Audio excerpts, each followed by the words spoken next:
വൻമരങ്ങൾ വെട്ടിമാറ്റുന്നത് ഒഴിവാക്കാൻ വേണ്ടി മല ഇറങ്ങിയിട്ട് എങ്ങോട്ട് പോരാൻ തുടങ്ങി? സമതല പ്രദേശങ്ങളിലേക്ക് ഇവർ ഇറങ്ങി വരാൻ തുടങ്ങി. ആ സമതല പ്രദേശങ്ങളിൽ വന്നു കഴിയുമ്പോൾ എന്താണ്? അവിടെ പുൽമേടുകൾ മാത്രമേ ഉള്ളൂ. ഈ പുൽമേടുകള് കൊത്തിമിനുക്കി കളയാൻ വളരെ എളുപ്പമാണ്. അതുകൊണ്ട് ഈ പുൽമേടുകളും നദീതീരങ്ങളുള്ള പ്രദേശങ്ങളിലേക്ക് കാടിറങ്ങിയ മനുഷ്യർ കൂട്ടത്തോടുകൂടി വരാൻ തുടങ്ങി. അങ്ങനെ കൂട്ടത്തോടുകൂടി വന്ന ഇവൻ എന്ത് ചെയ്യാൻ തുടങ്ങി? അവിടെ താമസിക്കാൻ തുടങ്ങി, കന്നുകാലികളെ ഇണക്കി വളർത്താൻ തുടങ്ങി, കൃഷി ചെയ്യാൻ തുടങ്ങി. കൃഷി ചെയ്യുന്ന ധാന്യങ്ങളൊക്കെ എന്ത് ചെയ്യണം? സംഭരിച്ചു വെക്കണം. അതിനുവേണ്ടി എന്ത് ചെയ്യാൻ തുടങ്ങി? അടച്ചുറപ്പുള്ള കെട്ടിടങ്ങൾ വെക്കാൻ തുടങ്ങി. അതായത് ഗുഹ പോലെയുള്ള വീടുകൾ കാട്ടിൽ നിന്ന്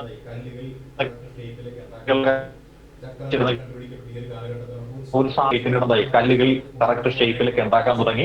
ചക്രങ്ങളൊക്കെ കണ്ടുപിടിക്കപ്പെട്ട ഈ ഒരു കാലഘട്ടത്തിലാണ്. അപ്പൊ അങ്ങനെ ഒരു സ്ഥലത്ത് നിന്ന് മറ്റൊരു സ്ഥലത്തേക്ക് കൊണ്ടുപോകാനായിട്ട് ചുമന്നുകൊണ്ട് പോകുന്നതിനേക്കാൾ നല്ലത് വീലുള്ള ചക്രത്തിൽ കൊണ്ടുപോകുന്നതാണ് എന്നൊക്കെ ബോധ്യപ്പെട്ടുകൊണ്ട് ആ രീതിയിലേക്ക് ഇവർ മാറാൻ തുടങ്ങി. അങ്ങനെ കാലാന്തരത്തിൽ ഓരോ തലമുറ കഴിയുമ്പോൾ ഓരോരോ പുതിയ പുതിയ കണ്ടുപിടുത്തങ്ങൾ വരാൻ തുടങ്ങി. അങ്ങനെ കണ്ടുപിടുത്തങ്ങൾ വന്ന് മനുഷ്യൻ എന്ന് പറയുന്നവൻ സാങ്കേതിക തികവുള്ളവനായിട്ട് മാറാൻ തുടങ്ങി. അവൻ ആസൂത്രണം ചെയ്ത് ജീവിക്കാൻ തുടങ്ങി. അതായത് ഈ വർഷത്തെ വിളവ് എത്ര വർഷം വരെ ഇരിക്കണം, അതിനെ മഴ പെയ്യാത്ത മഞ്ഞേശാത്ത പ്രദേശങ്ങൾ കണ്ടെത്തണം. അങ്ങനെയുള്ള പ്രദേശങ്ങൾ അവൻ തന്നെ എന്ത് ചെയ്യാൻ തുടങ്ങി? കണ്ടെത്താൻ തുടങ്ങി. അങ്ങനെ ഗ്രാനറികൾ എന്ന് പറയുന്ന ധാന്യപ്പുരകൾ എന്ന് പറയുന്ന സംവിധാനങ്ങൾ വരാൻ തുടങ്ങി. അതേപോലെ തന്നെ ഇവർക്ക് ആചാരങ്ങളും അനുഷ്ഠാനങ്ങളും ഒക്കെ ഉണ്ടാകും. അതേപോലെ തന്നെ ദൈനംദിന ജീവിതത്തിന്റെ ഭാഗമായിട്ട് കുളിയും ജപവും ഒക്കെ ഇവർക്ക് വേണം താനും. അങ്ങനെ എന്ത് ചെയ്യാൻ തുടങ്ങി? പൊതുവായിട്ട് കുളിക്കുന്നതിന് വേണ്ടിയിട്ടുള്ള പൊതുവായിട്ടുള്ള കുളിയിടങ്ങൾ ഉണ്ടാകാനായിട്ട് തുടങ്ങി. അതേപോലെ സഞ്ചരിക്കണമെന്നുണ്ടെങ്കിൽ റോഡുകൾ വേണം. റോഡുകൾ നിർമ്മിച്ചു തുടങ്ങി. റോഡുകൾ എന്ന് പറയുന്നത് ഇഷ്ടികക്കട്ടകൾ കൊണ്ട് നിർമ്മിച്ച റോഡുകളായിരുന്നു അന്നത്തെ കാലത്ത് ഇവർ നിർമ്മിച്ചിരുന്നത്. അങ്ങനെ ഇഷ്ടികക്കട്ടകൾ കൊണ്ടുള്ള റോഡുകൾ, നാടൻ വഴിക്ക് പകരം ഇഷ്ടികക്കട്ടകൾ കൊണ്ടുള്ള റോഡുകൾ. അതേപോലെ മൃഗങ്ങൾ വലിക്കുന്ന വണ്ടികൾ, ഭാരം കയറ്റി പോകുന്ന വണ്ടികൾ, മൃഗങ്ങൾ വലിക്കുന്ന വണ്ടികൾ. അതേപോലെ ഈ ആരാധിക്കുവാൻ വേണ്ടിയിട്ട് ചെറിയ ചെറിയ രൂപങ്ങൾ, പ്രകൃതി ശക്തികളെയൊക്കെ അങ്ങനെ ആരാധിക്കാൻ തുടങ്ങി. പിന്നെന്താണ്? ദേവതകളെ ആരാധിക്കാൻ തുടങ്ങി, ശിവരൂപത്തിലുള്ള ആളുകളെയൊക്കെ ആരാധിക്കാൻ തുടങ്ങി, ശിവലിംഗങ്ങളെ ആരാധിക്കാൻ തുടങ്ങി. അങ്ങനെ പതുക്കെ ജീവിത രീതിക്ക് മാറ്റം വരാനായിട്ട് ഇവർക്ക് തുടങ്ങുകയാണ് ചെയ്യുന്നത്. അങ്ങനെ അളവ് തൂക്ക സമ്പ്രദായങ്ങളൊക്കെ ഈ ഒരു കാലഘട്ടത്തിൽ രൂപപ്പെടുകയാണ്. അതായത് ഒരുത്തന്റെ കയ്യിലുള്ള സാധനം മറ്റൊരുത്തന് കൊടുക്കണമെന്നുണ്ടെങ്കിൽ നിശ്ചിത അളവിലാണ് വേണ്ടത് എന്ന് അറിയാം. അതുകൊണ്ട് അത്തരത്തിലുള്ള അളവ് തൂക്ക സമ്പ്രദായങ്ങൾ ഇവരുടെ കാലഘട്ടത്തിൽ ഡെവലപ്പ് ചെയ്തു വരാനായിട്ട് തുടങ്ങി. അങ്ങനെ പതുക്കെ എന്താകാൻ തുടങ്ങി? ഓരോ സ്റ്റേജിലും പുരോഗതി എന്ന് പറയുന്ന സാധനങ്ങൾ വന്നു തുടങ്ങി. അങ്ങനെ താമസിക്കുന്ന പ്രദേശങ്ങൾ കോട്ട കെട്ടിത്തിരിക്കാൻ തുടങ്ങി. അങ്ങനെ കോട്ട കെട്ടി തിരിച്ച പ്രദേശത്തിന്റെ അകത്ത് മനുഷ്യൻ താമസിക്കുകയും ഈ കോട്ടയ്ക്ക് പുറത്ത് കൃഷിസ്ഥലങ്ങളും മറ്റു കാര്യങ്ങളും വരികയും ചെയ്തു. ആ കൃഷിസ്ഥലങ്ങൾ നോക്കുന്നതിനായിട്ട് തൊഴിലാളികളും അവിടെ താമസിക്കാൻ തുടങ്ങി. അങ്ങനെ നഗരം എന്ന് പറയുന്നത് കോട്ട കെട്ടിത്തിരിച്ച നഗരവും കോട്ടയുടെ പുറത്തുള്ള നഗരവും എന്ന രീതിയിൽ പതുക്കെ വരാൻ തുടങ്ങി.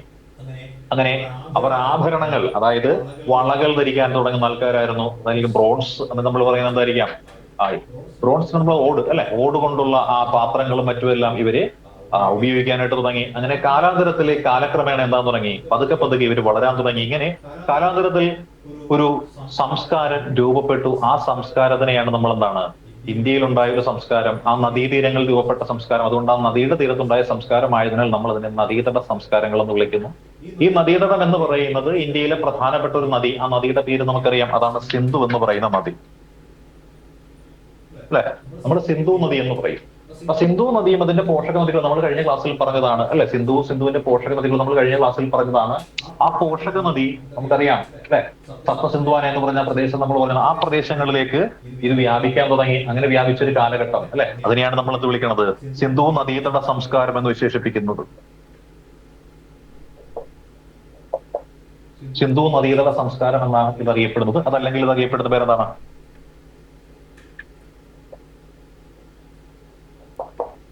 ഹാരപ്പൻ സംസ്കാരം എന്നാണ് ഇതറിയപ്പെടുന്നത്. അപ്പൊ സിന്ധു നദീതട സംസ്കാരം എന്നറിയപ്പെടുന്നു. അതല്ലെങ്കിൽ ഹാരപ്പൻ സംസ്കാരം എന്നാണ് ഇത് അറിയപ്പെടുന്നത്. അപ്പൊ എന്താണ് ഹാരപ്പൻ സംസ്കാരം എന്ന് ചോദിച്ചാല്, ഈ പറയുന്ന സിന്ധു നദീതടവുമായി ബന്ധപ്പെട്ടുകൊണ്ട് നമ്മൾ ഒരുപാട് ഖനനങ്ങൾ നടത്തിയപ്പോൾ ഈ ഖനനം നടത്തപ്പെട്ട ആദ്യത്തെ പ്രദേശം എന്ന് പറയുന്നത് ഈ പറയുന്ന ഹാരപ്പ എന്ന് പറയുന്ന ഒരു പ്രദേശമാണ്. അപ്പൊ പാകിസ്ഥാനിലാണ് ഈ പ്രദേശമുള്ളത്. അപ്പോൾ ഹാരപ്പ എന്ന് പറയുന്ന ഒരു പ്രദേശത്താണ് നമ്മൾ ആദ്യമായിട്ട് ഈ പറയുന്ന ഖനനം നടത്തപ്പെട്ടത്. അതുകൊണ്ട് ഹാരപ്പ എന്ന സ്ഥലത്ത് കണ്ടെത്തിയ ഈ സംസ്കാരത്തിന്റെ ഭാഗത്തിനെയാണ് നമ്മൾ ഹാരപ്പൻ കൾച്ചർ എന്ന് പേരിട്ടുകൊണ്ട് വിശേഷിപ്പിക്കുന്നത്. ഹാരപ്പൻ കൾച്ചർ എന്ന് പേരിട്ടുകൊണ്ട് വിശേഷിപ്പിക്കുന്നത്. അപ്പൊ ഇവിടെ ഖനനങ്ങൾ നടത്തിയിട്ടുണ്ട്. പല ആൾക്കാരും ഖനനം നടത്തിയിട്ടുണ്ട്. ആർ ഡി ബാനർ നടത്തിയിട്ടുണ്ട്, ദയാറാം സാഹിബ് നടത്തിയിട്ടുണ്ട്, ജോൺ മാർഷൽ നടത്തിയിട്ടുണ്ട്, അലക്സാണ്ടർ കണ്ണിംഗ്ഹാം പോലെയുള്ള ആളുകൾ ഇതിനെക്കുറിച്ചുള്ള സൂചനകളൊക്കെ കൊടുത്തിട്ടുണ്ട്. ഇങ്ങനെയുള്ള സൂചനകൾ മറ്റൊക്കെ കിട്ടിയിട്ടുണ്ടെങ്കിലും ആദ്യമായിട്ട് ഇത്തരത്തിലുള്ള ഒരു സ്ഥാപനം മുന്നോട്ട് സ്ഥാപിക്കുവാനും അതിനു വേണ്ടുന്ന പിന്തുണ നൽകുവാനും ഒക്കെ തീരുമാനിച്ചത് ഇവിടെ ഭരിച്ചിരുന്ന ഒരു പഴയ വൈസ്രോയിയാണ്. വൈസ്രോയുടെ പേര് കഴ്സൺ പ്രഭുവാണ്. അദ്ദേഹമാണ് ആർക്കിയോളജിക്കൽ സർവേ ഓഫ് ഇന്ത്യ എന്ന പേരിൽ ഒരു വകുപ്പ് 1904 കാലഘട്ടങ്ങളിൽ രൂപീകരിക്കുന്നത്. ജോൺ മാർഷലിനെ പോലെയുള്ള വ്യക്തികളെ ഇതിന്റെ തലപ്പത്തേക്ക് പ്രതിഷ്ഠിക്കുവാനായിട്ട് മുൻകൈയെടുക്കുന്നതും നമ്മുടെ കഴ്സൺ പ്രഭുവിനെ പോലെയുള്ള കഴ്സൺ പ്രഭുവിനെ പോലുള്ള ആൾക്കാരാണ് അതിന് മുൻകൈയെടുക്കുന്നത്. അങ്ങനെ ആർക്കിയോളജിക്കൽ സർവേ ഓഫ് ഇന്ത്യ വന്നു. ഇവരുടെ പ്രധാനപ്പെട്ട ലക്ഷ്യം എന്ന് വെച്ച് കഴിഞ്ഞാൽ എന്തെന്നറിയാമോ? അതായത് നമ്മുടെ നാട്ടിലുള്ള ഏറ്റവും പഴക്കം ചെന്ന ജനജീവിതത്തെ കുറിച്ച് തിരിച്ചറിയുന്നതിനും ആ കാലഘട്ടങ്ങളിൽ അവർ ഉപയോഗിച്ചിരുന്ന സാധന സാമഗ്രികൾ വെച്ച് നോക്കിയിട്ട് അവരെങ്ങനെ ജീവിച്ചിരുന്ന ജനതയായിരുന്നു എന്നും വ്യാഖ്യാനിക്കുകയും ആ കാലത്തെ ജനജീവിതത്തെ അടയാളപ്പെടുത്തുകയും ചെയ്യുക എന്നുള്ളതായിരുന്നു ഈ പറയുന്ന John Marshall, Alexander Cunningham, RD Banerjee, Dayaram Sahni മുതലായിട്ടുള്ള ആൾക്കാരുടെയൊക്കെ ഏറ്റവും വലിയ വെല്ലുവിളി എന്ന് പറയുന്നത്. അതിനു വേണ്ടിയിട്ട് ഇവരെന്ത് ചെയ്തു? പഴയ കാലത്ത് ജീവിച്ച ജനങ്ങൾ ആരെന്ന് തിരിച്ചറിയാൻ വേണ്ടിയിട്ട് ഓരോ പ്രദേശങ്ങളിലും പതുക്കെ പതുക്കെ കുഴിക്കാൻ തുടങ്ങി. അങ്ങനെ കുഴിക്കാനുണ്ടായ പ്രധാനപ്പെട്ട കാര്യം എന്തെന്ന് ചോദിച്ചാൽ കാർഷിക ആവശ്യങ്ങൾക്ക് മറ്റുമായിട്ട് കിണറുകൾ എടുക്കും. ആ കിണറുകൾ എടുക്കുന്ന സമയത്ത് പല പ്രദേശങ്ങളിൽ നിന്നും കുടങ്ങൾ കിട്ടാറുണ്ട്, അസ്ഥിക്കഷണങ്ങൾ കിട്ടാറുണ്ട്, ചിത്രപ്പണികൾ ചെയ്ത ഏതെങ്കിലും ശില്പങ്ങളോ അതല്ലെങ്കിൽ ഏതെങ്കിലും ടെറാക്കോട്ട ഫിഗറിൻസ്, അതായത് നമ്മളിപ്പോ പറയുന്ന പോലെ പ്ലാസ്റ്റർ ഓഫ് പാരീസ് കൊണ്ടുണ്ടാക്കിയിട്ടുള്ള എന്തെങ്കിലും സാധനങ്ങളൊക്കെ പതുക്കെ കിട്ടുന്ന ഒരു രീതി ഉണ്ടായിരുന്നു. അപ്പൊ അതുകൊണ്ട് എന്താ സംഭവിച്ചത്? ഈ പറയുന്ന ആളുകള് ഭയപ്പെടാൻ തുടങ്ങി. അതായത് ഈ മണ്ണിൽ എന്തോ ദോഷമുണ്ട്, ഇവിടെ എന്തോ കൂടോത്രം നടന്നിട്ടുള്ളതാണ്. അല്ല, ഇപ്പൊ കൂടോത്രമാണല്ലോ ചർച്ചാ വിഷയം. കാസർഗോഡ് എംപിയുമായി ബന്ധപ്പെട്ടുകൊണ്ടൊക്കെ കൂടോത്രത്തിന്റെ കാര്യങ്ങളൊക്കെ പറഞ്ഞു കേൾക്കുന്നുണ്ട്, വാർത്തയിലൊക്കെ വരുന്നതാണ്. അപ്പൊ ഈ ഗൂഢപത്രം, അതാണ് കൂടോത്രം എന്നുള്ളത് അല്ലെ, ഗൂഢപത്രം കേട്ടിട്ടില്ലേ? ഗൂഢപത്രം, അതായത് പത്രം അറിയാം നമുക്ക്, എഴുതി വെച്ചിരിക്കുന്ന സാധനമല്ലേ ഗൂഢപത്രം. താളിപത്രം, താളിയോല, അതിനാണ് താളിപത്രം. ഗൂഢപത്രം വെച്ചാൽ നിഗൂഢമായ കാര്യങ്ങൾ എഴുതി വെച്ചിരിക്കുന്നത്. കൂടപത്രത്തിൽ എന്തോ എഴുതിയിട്ടുണ്ടെന്ന് നമ്മൾ പറയത്തില്ലേ, അതാണ് നിഗൂഢമായി എന്തോ എഴുതി വെച്ചിരിക്കുന്നത് ഗൂഢപത്രം. അപ്പൊ അങ്ങനെയുള്ള ഈ കൂടോത്രം ചെയ്തതാണെന്നൊക്കെയുള്ള ചിന്ത ആളുകൾക്കൊക്കെ വരാൻ തുടങ്ങി. അങ്ങനെ ആ ചിന്തകൾ വന്നു കഴിഞ്ഞപ്പോൾ എന്ത് ചെയ്തു? പലരും ഭയപ്പെടാൻ തുടങ്ങി. ആ പ്രദേശങ്ങൾ കൃഷിക്ക് ഉപയോഗിക്കാൻ പറ്റാത്തതാണെന്നുള്ള ചിന്തകൾ വരാൻ തുടങ്ങി. അപ്പോൾ അതിനെപ്പറ്റി ശാസ്ത്രീയമായിട്ട് പഠിക്കുവാനും ജനങ്ങളുടെ ഭയപ്പാട് മാറ്റുവാനും വേണ്ടിയിട്ട് എന്ത് ചെയ്യാൻ തുടങ്ങി? ഇത്തരത്തിലുള്ള പ്രദേശങ്ങൾ കണ്ടെത്തി കുഴിച്ചു നോക്കാനായിട്ട് ബ്രിട്ടീഷ് ഗവൺമെന്റ് തീരുമാനിച്ചു. അതിനുവേണ്ടിയിട്ട് എന്ത് ചെയ്തു? ഈ കിട്ടുന്ന സാധനങ്ങൾ പുരാവസ്തുക്കളാണ്, പഴയ കാലത്ത് ജീവിച്ച ജനതയുടേതാണ്. അതുകൊണ്ട് അതിനെക്കുറിച്ച് പഠനം നടത്തുന്ന ജോൺ മാർഷലിന്റെയൊക്കെ നേതൃത്വത്തിൽ എന്ത് ചെയ്തു? ടീമിനെ കയക്കാൻ തുടങ്ങി. അങ്ങനെ അവർ വന്ന് ഓരോ സ്ഥലത്തും കുഴിക്കാൻ തുടങ്ങി. കുഴിച്ചങ്ങ് ചെല്ലുമ്പോഴാണ് വേണ്ടപ്പെട്ട പല പല സാധന സാമഗ്രികളും കിട്ടിത്തുടങ്ങുന്നത്. ഇങ്ങനെ കിട്ടിത്തുടങ്ങുന്ന സാധന സാമഗ്രികൾ അവർ സൂക്ഷിച്ചു വെച്ചു. ചിലപ്പോൾ മനുഷ്യന്റെ അസ്ഥികൂടമായിരിക്കും കിട്ടുന്നത്, ചിലപ്പോൾ ഒരു മനുഷ്യനും മറ്റൊരു മനുഷ്യനും കൂടി കിടക്കുന്ന സ്ഥലത്തുള്ള അസ്ഥികൂടമായിരിക്കും കിട്ടുക. അവിടെ ഇങ്ങനെ കുഴിച്ചു നോക്കാൻ നേരത്ത് കിട്ടുന്നത് മൊത്തം അസ്ഥികൂടങ്ങളാണെന്നുണ്ടെങ്കിൽ അവർ ഒരു നിഗമനത്തിലെത്തും. പൗരാണിക കാലത്ത് മനുഷ്യരെ അടക്കം ചെയ്തിരുന്ന ശ്മശാന ഭൂമിയായിരുന്നു ഇത്, അല്ലെങ്കിൽ സെമിത്തേരി ആയിരുന്നു ഇത് എന്ന് പറയും. എന്നിട്ട് എന്ത് ചെയ്യും? ആ സെമിത്തേരിയിൽ ഓരോ ശവക്കല്ലറയും തമ്മിലുള്ള അകലം എത്രയാണെന്ന് നോക്കും, ഈ ശവക്കല്ലറയുടെ വ്യാപ്തി എത്രയാണെന്ന് നോക്കും, എന്നിട്ട് എത്ര ശവക്കല്ലറകൾ അവിടെ ഉണ്ടായിരുന്നു നോക്കും, എന്നിട്ട് അതിനൊരു പേര് വിടും. അങ്ങനെ 637 സെമിത്തേരികൾ എന്നൊക്കെ പറഞ്ഞുകൊണ്ട് സെമിത്തേരികൾ ഉണ്ടാക്കും. പിന്നെ പിന്നെ കുഴിച്ചു ചെല്ലുമ്പോൾ അവർ കാണുന്ന കാര്യം എന്ന് വെച്ചാൽ എന്തായിരിക്കും അറിയാവോ? ഈ ചുറ്റും കല്ല് കെട്ടിപ്പാകിയിട്ടുള്ള, നമ്മുടെ അമ്പലക്കുളങ്ങളിൽ എന്ന പോലെ നടപ്പടികളുള്ള ഒരു ചെറിയ പ്രദേശമായി. അപ്പോൾ അവർ ചിന്തിക്കുക എന്തായിരിക്കാം ഇവിടെ? ആധുനിക കാലത്ത് നമ്മൾ കാണുന്ന എന്തായാലും കുളമായിരുന്നു അല്ലെ, കുളത്തിലേക്ക് ഇറങ്ങുന്ന ചവിട്ട് പടികളായിരുന്നു ഇത്. അങ്ങനെയാണെങ്കിൽ പഴയ കാലത്ത് ഇത്തരത്തിലുള്ളൊരു കുളം ഇവിടെ ഉണ്ടായിരുന്നു. നമ്മൾ അങ്ങനെയുള്ള പടവ് കിട്ടിയ കുളം ഇവിടെ കാണുന്നത് ക്ഷേത്രങ്ങളുമായി ബന്ധപ്പെട്ടുകൊണ്ട് കാണുന്നത് അല്ലെ. അപ്പൊ അങ്ങനെ അന്നത്തെ കാലത്ത് ജനതയുടെ ഏതെങ്കിലും തരത്തിലുള്ള ആരാധനയ്ക്ക് വേണ്ടിയിട്ട്, അല്ലെങ്കിൽ ഇപ്പൊ നമ്മൾ കുംഭമേള എന്നൊക്കെ നടത്തുന്ന പോലെ എന്തെങ്കിലും മഹത്തായ ചടങ്ങുകളൊക്കെ നടത്താൻ വേണ്ടിയിട്ട് ഒരുപാട് ആളുകൾക്ക് കുളിക്കാൻ വേണ്ടി, ഒരാൾക്ക് കുളിക്കാനാണ് വല്ല കുളിമുറിയും മതി അല്ലെ. ഒരുപാട് ആളുകൾക്ക് കുളിക്കുന്നതിന് വേണ്ടുന്ന വിസ്താരവും വിസ്തൃതയും ഒക്കെയുള്ള കുളങ്ങളൊക്കെ ഇവിടെ ഉണ്ടായിരുന്നു എന്ന് പറയുകയാണെന്നുണ്ടെങ്കിൽ അവർ കണ്ടെത്തുന്ന കാര്യം എന്തായിരിക്കും? ഇവിടെ മഹത്തായ ഒരു സ്നാനഘട്ടം ഉണ്ടായിരുന്നു. ഒരുപാട് ആളുകൾ വന്ന് കുളിച്ചിരുന്ന ഒരു സ്നാനഘട്ടം ഉണ്ടായിരുന്നു. ആ സ്നാനഘട്ടമാണ് ഇത് എന്നവർ കണ്ടെത്തുന്നു അല്ലെ. അപ്പോൾ എന്താണ്? ആ ജനത 10,000-3000 വർഷങ്ങൾക്ക് മുൻപ് ജീവിച്ച ആ ജനത അത്രയും പുരോഗതി പ്രാപിച്ച ഒരു ജനതയായിരുന്നു എന്ന് പറയും അല്ലെ. പിന്നീട് നോക്കുന്നത് എന്തായിരിക്കാം? ഓരോ പ്രദേശങ്ങളും കുഴിച്ചിടിയാൻ നേരത്ത് വീടുകൾ കാണും അല്ലെ. അപ്പൊ വീടുകൾ കാണുമ്പോൾ അവർ നോക്കുന്ന വീട് എന്തുകൊണ്ട് നിർമ്മിച്ചു എന്നാ നോക്കണം. അപ്പൊ നോക്കാൻ നേരം നമ്മുടെ ഇവിടെ കാണുന്ന പോലത്തെ കട്ടകളാണ്, ചുടുകട്ടകളാണ്, ഇഷ്ടിക കട്ടകൾ കൊണ്ടാണ് നിർമ്മിച്ചിരിക്കുന്നത് കാണും. അപ്പൊ അവർ നിഗമനത്തിലെത്തുന്നതായിരിക്കാം പഴയ ആളുകൾക്ക് ഇഷ്ടിക ചുട്ട് അല്ലെ, മൺകട്ട ചുട്ട് ഇഷ്ടിക ചുട്ട് അതാണ് വീട് നിർമ്മിക്കുന്ന പ്രക്രിയ അവർക്കറിയാമായിരുന്നു. അടച്ചുറപ്പുള്ള വീടുകളിലായിരുന്നു അവർ താമസിച്ചിരുന്നതെന്ന് പറയും അല്ലെ. പിന്നെയോ എന്നിട്ട് ആ വീടുമായി ബന്ധപ്പെട്ട് പരിശോധനയൊക്കെ നടത്താൻ നേരത്ത് ഓരോ വീടിന്റെയും അടുക്കള, അതായത് ഇപ്പോഴത്തെ അഗ്രഹാര മോഡലൊക്കെ ആയിരിക്കും വീടുകളൊക്കെ. അപ്പൊ ഓരോ വീടിന്റെയും ഒക്കെ ആ അടുക്കള ഭാഗം നോക്കിക്കഴിഞ്ഞാൽ അവർക്ക് കാണാൻ വരുന്ന കാര്യം എന്ന് പറയുമോ? ഓരോ വീടിന്റെയും അടുക്കള ഭാഗം നോക്കിയാൽ അവർക്ക് കാണാൻ വരുന്ന കാര്യം അവിടെ ചെറിയ ഒരു തോട് പോലെ കാണാം, കൈത്തോട് പോലെ. അന്നത്തെ കാലത്ത് അങ്ങനെ ഒരു കൈത്തോട് എല്ലാ വീടിന്റെയും വാതിക്കൽ കാണുമ്പോൾ അവരൊരു നിഗമനത്തിൽ എന്തായിരിക്കാം, അന്നത്തെ കാലത്ത് അടുക്കളയിൽ നിന്നും മോശപ്പെട്ട ജലം അല്ലെങ്കിൽ ഭക്ഷണത്തിന്റെ അവശിഷ്ടങ്ങളും അവസാദങ്ങളും ഒക്കെ ഒഴുകിക്കളയുന്നതിന് വേണ്ടിയിട്ട് ഓടയുണ്ടായിരുന്നു, ഡ്രൈനേജ് സിസ്റ്റം ഉണ്ടായിരുന്നു, അല്ലെ? ഒഴുക്കുള്ള ആ പ്രദേശത്തേക്ക് ഈ വീട്ടിലെ അവശിഷ്ടങ്ങൾ ഇട്ട് കഴിഞ്ഞാൽ അതെല്ലാം കൂടി ഒഴുക്കിക്കൊണ്ടുപോകുന്ന സംവിധാനം ഉണ്ടായിരുന്നു. അപ്പോൾ ഓടയുണ്ടായിരുന്നു. നമ്മുടെ വീട്ടില് ഒന്ന് ഹരിതകർമ്മ സേനക്കാർ പ്ലാസ്റ്റിക്കും മറ്റു മാലിന്യങ്ങളും എല്ലാം കൊണ്ടുപോകുന്ന പോലെ, അന്ന് പ്ലാസ്റ്റിക് ഒന്നും ഇല്ല, അന്ന് ഉണ്ടാകുന്ന വേസ്റ്റ് ഭക്ഷണാവശിഷ്ടങ്ങളിലെ അതും വെള്ളവുമല്ല, ഈ മലിനജലം ഒഴുകി പോകുന്നതിനുള്ള വെള്ളം ഒഴുക്കിവിടുന്ന സംവിധാനം, ഡ്രൈനേജ് സിസ്റ്റം അവിടെ ഉണ്ടായിരുന്നു എന്ന് പറയും. പിന്നെയോ ഇവർ കൃഷി ചെയ്തിരുന്ന ആൾക്കാരായിരുന്നു എന്ന് പറയുന്നുണ്ട്. അതിന്റെ തെളിവായിട്ട് പറയുന്നത് എന്താണെന്നറിയാവോ? ഇവിടെ ധാന്യപ്പുര എന്ന് പറഞ്ഞൊരു സംവിധാനം, അതായത് കുഴിച്ചു ചെന്നപ്പോൾ എന്താണ്, തടിയും മറ്റും കൊണ്ടൊക്കെ നിർമ്മിച്ചിരിക്കുന്ന ചില കെട്ടുകൾ സംഭവങ്ങൾ കണ്ടു. അതിങ്ങോട്ട് നോക്കാൻ നേരത്തെ എന്തായിരിക്കാം, ഈ പൊടിഞ്ഞ തവിടെന്ന് പറയുന്ന സാധനം ഇല്ലേ, റൈസ് ഹസ്ക്, തവിടെന്ന് പറയുന്ന സാധനം, ഈ തവിട് പോലത്തെ കുറച്ച് സാധനങ്ങൾ, ധാന്യമണികൾ കിട്ടി. അപ്പോഴാണ് ഇവർ തിരിച്ചറിയണം പണ്ടത്തെ ആൾക്കാർ എന്തുണ്ടാക്കിയിരുന്നു, ആ ധാന്യം അല്ലെങ്കിൽ യവം എന്ന് പറയുന്ന സാധനമൊക്കെ ഇവർ എന്ത് ചെയ്തിട്ടുണ്ടായിരുന്നു, ഇവര് കൃഷി ചെയ്തിരുന്ന ആൾക്കാരായിരുന്നു. അത് കേടുകൂടാതെ സൂക്ഷിക്കാനായിട്ട് ധാന്യപ്പുരകൾ ഇവര് ഉണ്ടാക്കി വെച്ചിട്ടുണ്ടായിരുന്നു എന്ന് പറയുന്നുണ്ട്. പിന്നെ അടുത്ത ഭാഗം കുഴിച്ചു നോക്കാന്നായിരിക്കും കാണുന്നതായിരിക്കാം ഈ വളപ്പൊട്ടുകൾ കാണുന്നു. അതായത് നമ്മൾ ഇന്ന് ഉപയോഗിക്കുന്ന കുപ്പിവള പോലത്തെ സാധനമില്ല, പല കളറിലുള്ള കുപ്പിവളകൾ കാണും. അപ്പോൾ ഉപയോഗിക്കും, അവർക്ക് വള നിർമ്മിക്കുന്ന ഫാക്ടറി ഉണ്ടായിരുന്നു, അല്ലെങ്കിൽ വലിയ വളക്കട അവിടെ ഉണ്ടായിരുന്നു. ഈ വളക്കട ഇവിടെ ഉള്ളത് കൊണ്ടാണ് ഈ വളയുടെ തരി ഇവിടെ കിട്ടുന്നത്, അല്ലെ? പിന്നെയോ പല കളറിലുള്ള വലകൾ ഇവിടെ ഉണ്ടായിരുന്നു, അല്ലെ? കറുത്ത വളകളായിരുന്നു കൂടുതൽ. അങ്ങനെ കിട്ടിയ സ്ഥലം കാളിബംഗ എന്ന പേരിലൊക്കെ അറിയപ്പെട്ടിട്ടുണ്ടായിരുന്നു, അല്ലെ? പിന്നെ നോക്കിക്കഴിഞ്ഞാല് ചില സ്ഥലത്ത് എന്തായിരിക്കാം, ഒരു കുഴി കുത്താൻ നേരത്ത് അവിടെ കിട്ടുന്നത് മനുഷ്യനോടൊപ്പം കിടക്കുന്നതായിരിക്കാം ഒരു നായകയുടെ അസ്ഥികൂടമായിരിക്കും. അപ്പോൾ ഇവർ ചിന്തിക്കുന്നതായിരിക്കും, ആ മനുഷ്യൻ നായയെ ഇണക്കി വളർത്തിയിരുന്നു.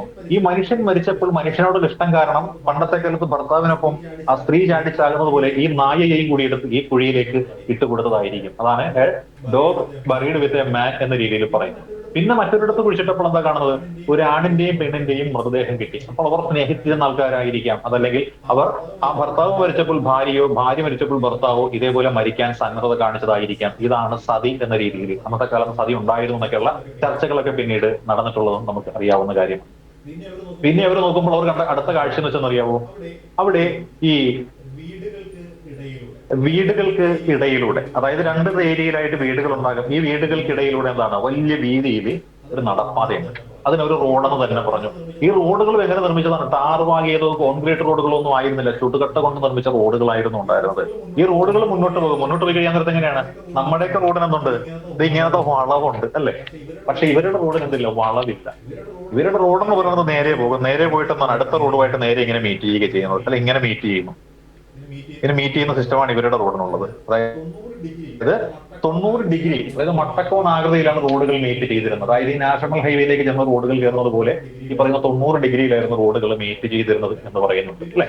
പിന്നെ വീണ്ടും ഇവർ നോക്കാൻ നേരത്തെ എന്താണ്, ഇവര് വ്യാപാരമൊക്കെ നടത്തിയിട്ടുണ്ടായിരുന്നു. കാര്യം ഇവരെങ്ങനെയുള്ള ആൾക്കാരായിരുന്നു, വിദേശ രാജ്യങ്ങളുമായിട്ട് വ്യാപാരം നടത്തിയിരുന്ന ആൾക്കാരായിരുന്നു എന്നൊരു നിഗമനത്തിലേക്ക് നമ്മൾ എത്തി. അത് മറ്റൊന്നുമല്ല, നമ്മൾ പല സ്ഥലങ്ങളിൽ നിന്ന് കുഴിച്ചപ്പോഴേ ചില സ്ഥലങ്ങളിൽ നിന്ന് സുമേറിയ എന്ന് പറയുന്ന പ്രദേശത്ത് സീൽ കിട്ടിയിട്ടുണ്ട്, അല്ലെ? മെസപ്പൊട്ടോമിയയിൽ സീൽ കിട്ടിയിട്ടുണ്ട്, അല്ലെ? ചൈനീസ് സീൽ കിട്ടിയിട്ടുണ്ട്, അതേപോലെ ഈജിപ്ഷ്യൻ സീലൊക്കെ കിട്ടിയിട്ടുണ്ടപ്പോൾ നമ്മൾ ഒരു നിഗമനത്തിലെത്തി, എന്താണ്, ഇവർ ഈ സ്ഥലങ്ങൾ നല്ല പരിചയമുള്ള ആൾക്കാരായിരുന്നു എന്നാണ് പറയുന്നത്, അല്ല, നല്ല പരിചയമുള്ള ആളുകളായിരുന്നു എന്ന് പറയുന്നു. ഒരുപാട് പരിചയമുള്ള ആൾക്കാരായിരുന്നു. ഇവർക്ക് എന്തിനെ കുറിച്ച് നല്ല ധാരണ ഉണ്ടായിരുന്നു, വ്യാപാരത്തെ കുറിച്ച് നല്ല ധാരണ ഉണ്ടായിരുന്നു എന്ന് പറയുന്നു. അങ്ങനെ വീണ്ടും പല നിഗമനത്തിലെത്തി. കാര്യം എന്താണ്, ഇവിടെ സീല് കിട്ടിയിട്ടുണ്ട്. അതായത് നമ്മളിപ്പോ ഒരു രാജ്യത്തെ ചെല്ലുമ്പോൾ അവിടുത്തെ ഓഫീസിലെ സീല് പതിക്കണമല്ലോ, എംബസിയിലെ സീലൊക്കെ പതിക്കണമല്ലോ. പോട്ടെ, നമ്മൾ ഒരു ഓഫീസിൽ നിന്ന് മറ്റൊരു ഓഫീസിലേക്ക് ഒരു കത്തുമായിട്ട് പോകുകയാണെങ്കിൽ കത്ത് അവിടെ കൊടുത്തു എന്ന് ബോധ്യപ്പെടുത്താൻ വേണ്ടിയിട്ട് ആ ഓഫീസേഴ്സിൽ നമ്മുടെ ആ ഒരു എന്താ പറയുക രജിസ്റ്റർ ബുക്ക് ഉണ്ടാകും, അല്ലെ? ലോക്കൽ ഡെസ്പാച്ച് രജിസ്റ്റർ എന്നൊക്കെ പറഞ്ഞുണ്ടാകും. അതിലെന്തുണ്ടാകും, ഒരു സീൽ പതിപ്പിക്കുന്ന പോലെ. ഈ വ്യാപാരം ഈ ഏതൊക്കെ രാജ്യങ്ങളുമായിട്ട് ഉണ്ടായിരുന്നു എന്ന് തെളിവിന്റെ അടിസ്ഥാനത്തിൽ നമുക്ക് സമർത്ഥിക്കാൻ സാധിക്കുന്നത് നമ്മൾ ഈ പറയുന്ന ഹാരപ്പയിലെ പല തുറമുഖങ്ങൾ, ലോത്തൽ എന്നൊക്കെ പറഞ്ഞ തുറമുഖ നഗരമുണ്ട്. അവിടെയൊക്കെ നോക്കുമ്പോൾ എന്താണ്, സീല് കിട്ടുന്നുണ്ട്. സീല് കിട്ടുന്ന ഏതൊക്കെയാണ്, മെസൊപ്പൊട്ടോമിയയിലെ സീല് കിട്ടിയിട്ടുണ്ട്, ഈജിപ്തിൽ സീൽ കിട്ടിയിട്ടുണ്ട്. അങ്ങോട്ടൊക്കെ കടൽ മാർഗമേ പോകാനായിട്ട് സാധിക്കുകയുള്ളൂ. അപ്പോൾ ആ രാജ്യങ്ങളുമായിട്ട് നമ്മൾ വ്യാപാര ബന്ധം പുലർത്തിയിരുന്നു. അപ്പോൾ വിദേശ രാജ്യങ്ങളുമായിട്ട് വ്യാപാര ബന്ധം പുലർത്തിയിരുന്ന ഒരു മികച്ച നാഗരിക സംസ്കാരമായിരുന്നു ഇവിടെ ഉണ്ടായിരുന്നു നമ്മൾ കണ്ടെത്തി, അല്ലെ? നല്ല രീതിയിൽ കൃഷി ചെയ്തിരുന്ന ആൾക്കാരായിരുന്നു അവരെ നമ്മൾ കണ്ടെത്തി. കാര്യം എന്താണ്? ധാന്യം സൂക്ഷിക്കാനായിട്ട് ധാന്യപ്പുര ഉണ്ടായിരുന്നു, അല്ലെ? അങ്ങനെ കൃഷി ചെയ്യുന്ന ആൾക്കാരായിരുന്നു, ധാന്യപ്പുരയുള്ള ആൾക്കാരായിരുന്നു എന്ന് നമ്മൾ കണ്ടെത്തി. അവരുടെ കൃഷിയും മറ്റു കാര്യങ്ങളും കൊണ്ട്. പിന്നെ അവര് താമസിച്ച പ്രദേശമൊക്കെ നമ്മൾ നോക്കുമ്പോൾ കാണുന്നത് എന്താണ്? ഇങ്ങനെ കാണുന്നുണ്ട്. അതായത് ഇങ്ങനെ ഒരു വിഭാഗം, അതായത് ഇതിനകത്ത് കുറെ ആൾക്കാരുടെ താമസത്തിനുള്ള സംവിധാനങ്ങളെല്ലാം ഉണ്ടാവും. പിന്നെ ഇവിടെ അങ്ങിങ്ങായിട്ട് ചെറിയ ചെറിയ ചെറിയ ചെറിയ ചെറിയ സംവിധാനങ്ങളെല്ലാം കാണും, അല്ലെ? അപ്പൊ അവർ നോക്കിയിട്ട് പറഞ്ഞതായിരിക്കാം, ചില പ്രദേശങ്ങളിൽ ഉത്ഖനനം നടത്തിയ ചില പ്രദേശങ്ങളിൽ നിന്നുണ്ട് രണ്ട് വിഭാഗമായിരുന്നു ജനസംഖ്യ. ഒരു വിഭാഗം കോട്ട കെട്ടി മണിമാളികക്കുള്ളിൽ താമസിച്ചു, അവരായിരുന്നു വരേണ്യവർഗം. അങ്ങനെ താമസിച്ച ആൾക്കാർ നമ്മൾ സിറ്റേഡൽ, കോട്ട കെട്ടിയ സൗധങ്ങളുള്ളവർ എന്ന് വിളിച്ചു. മറ്റൊന്നെന്താണ്? പുറത്ത് കൃഷിപ്പാടങ്ങൾക്ക് അടുത്തായിട്ട് താമസിക്കുന്ന അടിയാളന്മാരായിരുന്നു അവർ. ലോവർ ടൗണുകൾ എന്ന പേരിലാണ് അറിയപ്പെട്ടത്. അപ്പൊ ലോവർ ടൗണും ഉണ്ടായിരുന്നു, അപ്പർ ടൗണും ഉണ്ടായിരുന്നു എന്ന് നമ്മൾ പറഞ്ഞു, അല്ലെ? പിന്നീട് നമ്മൾ നോക്കുമ്പോൾ ചില പ്രദേശങ്ങളിൽ എന്ത് കിട്ടിയിട്ടുണ്ട്? നമ്മൾ നോക്കുകയാണെന്നുണ്ടെങ്കിൽ പരുത്തി, അല്ലെ? വൂവൻ ക്ലോത്ത്, നെയ്ത തുണി കിട്ടിയിട്ടുണ്ട്. അതായത് തുണിയുണ്ടല്ലോ, തുണിക്കഷ്ണം, ഈ ദ്രവിച്ചു പോകാറായ തുണിക്കഷ്ണം കിട്ടും, പരുത്തി തുണിക്കഷ്ണം കിട്ടിയിട്ടുണ്ട്. അപ്പൊ നമ്മൾ മറ്റൊരു നിഗമനത്തില്, ആ നിഗമനം എന്തായിരുന്നു? ഈ പറയുന്ന പ്രദേശത്തെ ജനങ്ങൾക്ക് പരുത്തിയെ കുറിച്ച് അറിവുള്ളവരായിരുന്നു എന്ന് പറഞ്ഞു. പിന്നെ നോക്കുമ്പോൾ എന്തായിരിക്കും കാണുന്നത്? നമ്മൾ ഇന്ന് കാണുന്ന രീതിയിൽ പരമശിവൻ ധ്യാനത്തിലിരിക്കുന്ന പോലത്തെ ചില പോസ്റ്ററുകൾ അല്ലെങ്കിൽ ചില ചിഹ്നങ്ങളും മറ്റുമൊക്കെ കിട്ടിയിട്ടുണ്ട്. അപ്പൊ നോക്കുമ്പോൾ എന്തായിരിക്കാം? ഇവര് ശിവന്റെ രൂപം ഇന്ന് കാണുന്ന അത്ര സുന്ദരമായ രൂപമൊന്നും ആയിരുന്നില്ല, ഏകദേശം ശിവന്റെ പോലെ ഇരിക്കുന്ന ഒരു രൂപം. അത് പശുപതി മഹാദേവൻ എന്നൊക്കെ വിളിച്ചിട്ട് അങ്ങനെ എന്താണ് ഒരു പേരൊക്കെ കൊടുത്തു. എന്നിട്ട് എന്താണ് ഈ ഒരു യൂണിക്കോൺ എന്നൊരു ഒരു കാളയുടേതുപോലെയുള്ള ഒരു ചെറിയ രൂപമൊക്കെ കിട്ടിയപ്പോൾ എന്താണ്? അത് നന്ദികേശനായിരിക്കും, അല്ലെ? ഇത് ശിവനുമായിരിക്കും. അപ്പൊ ശിവനെയും നന്ദിയെയും ഒക്കെ ആരാധിച്ചിരുന്ന ആൾക്കാരായിരുന്നു. പോരാത്ത എന്താണ്? വലിയൊരു മരത്തിന്റെ ഇത് കിട്ടിയിട്ടുണ്ട്. ആൽമരമാണോ അതേപോലെ തന്നെ ബോധിവൃക്ഷമാണോ എന്ന് ഉറപ്പില്ലാത്ത തരത്തിലുള്ള ഒരു മരത്തിന്റെ സംഭവം കിട്ടിയിട്ടുണ്ട്. അപ്പോൾ ട്രീയുടേത് കിട്ടിയിട്ടുണ്ട്.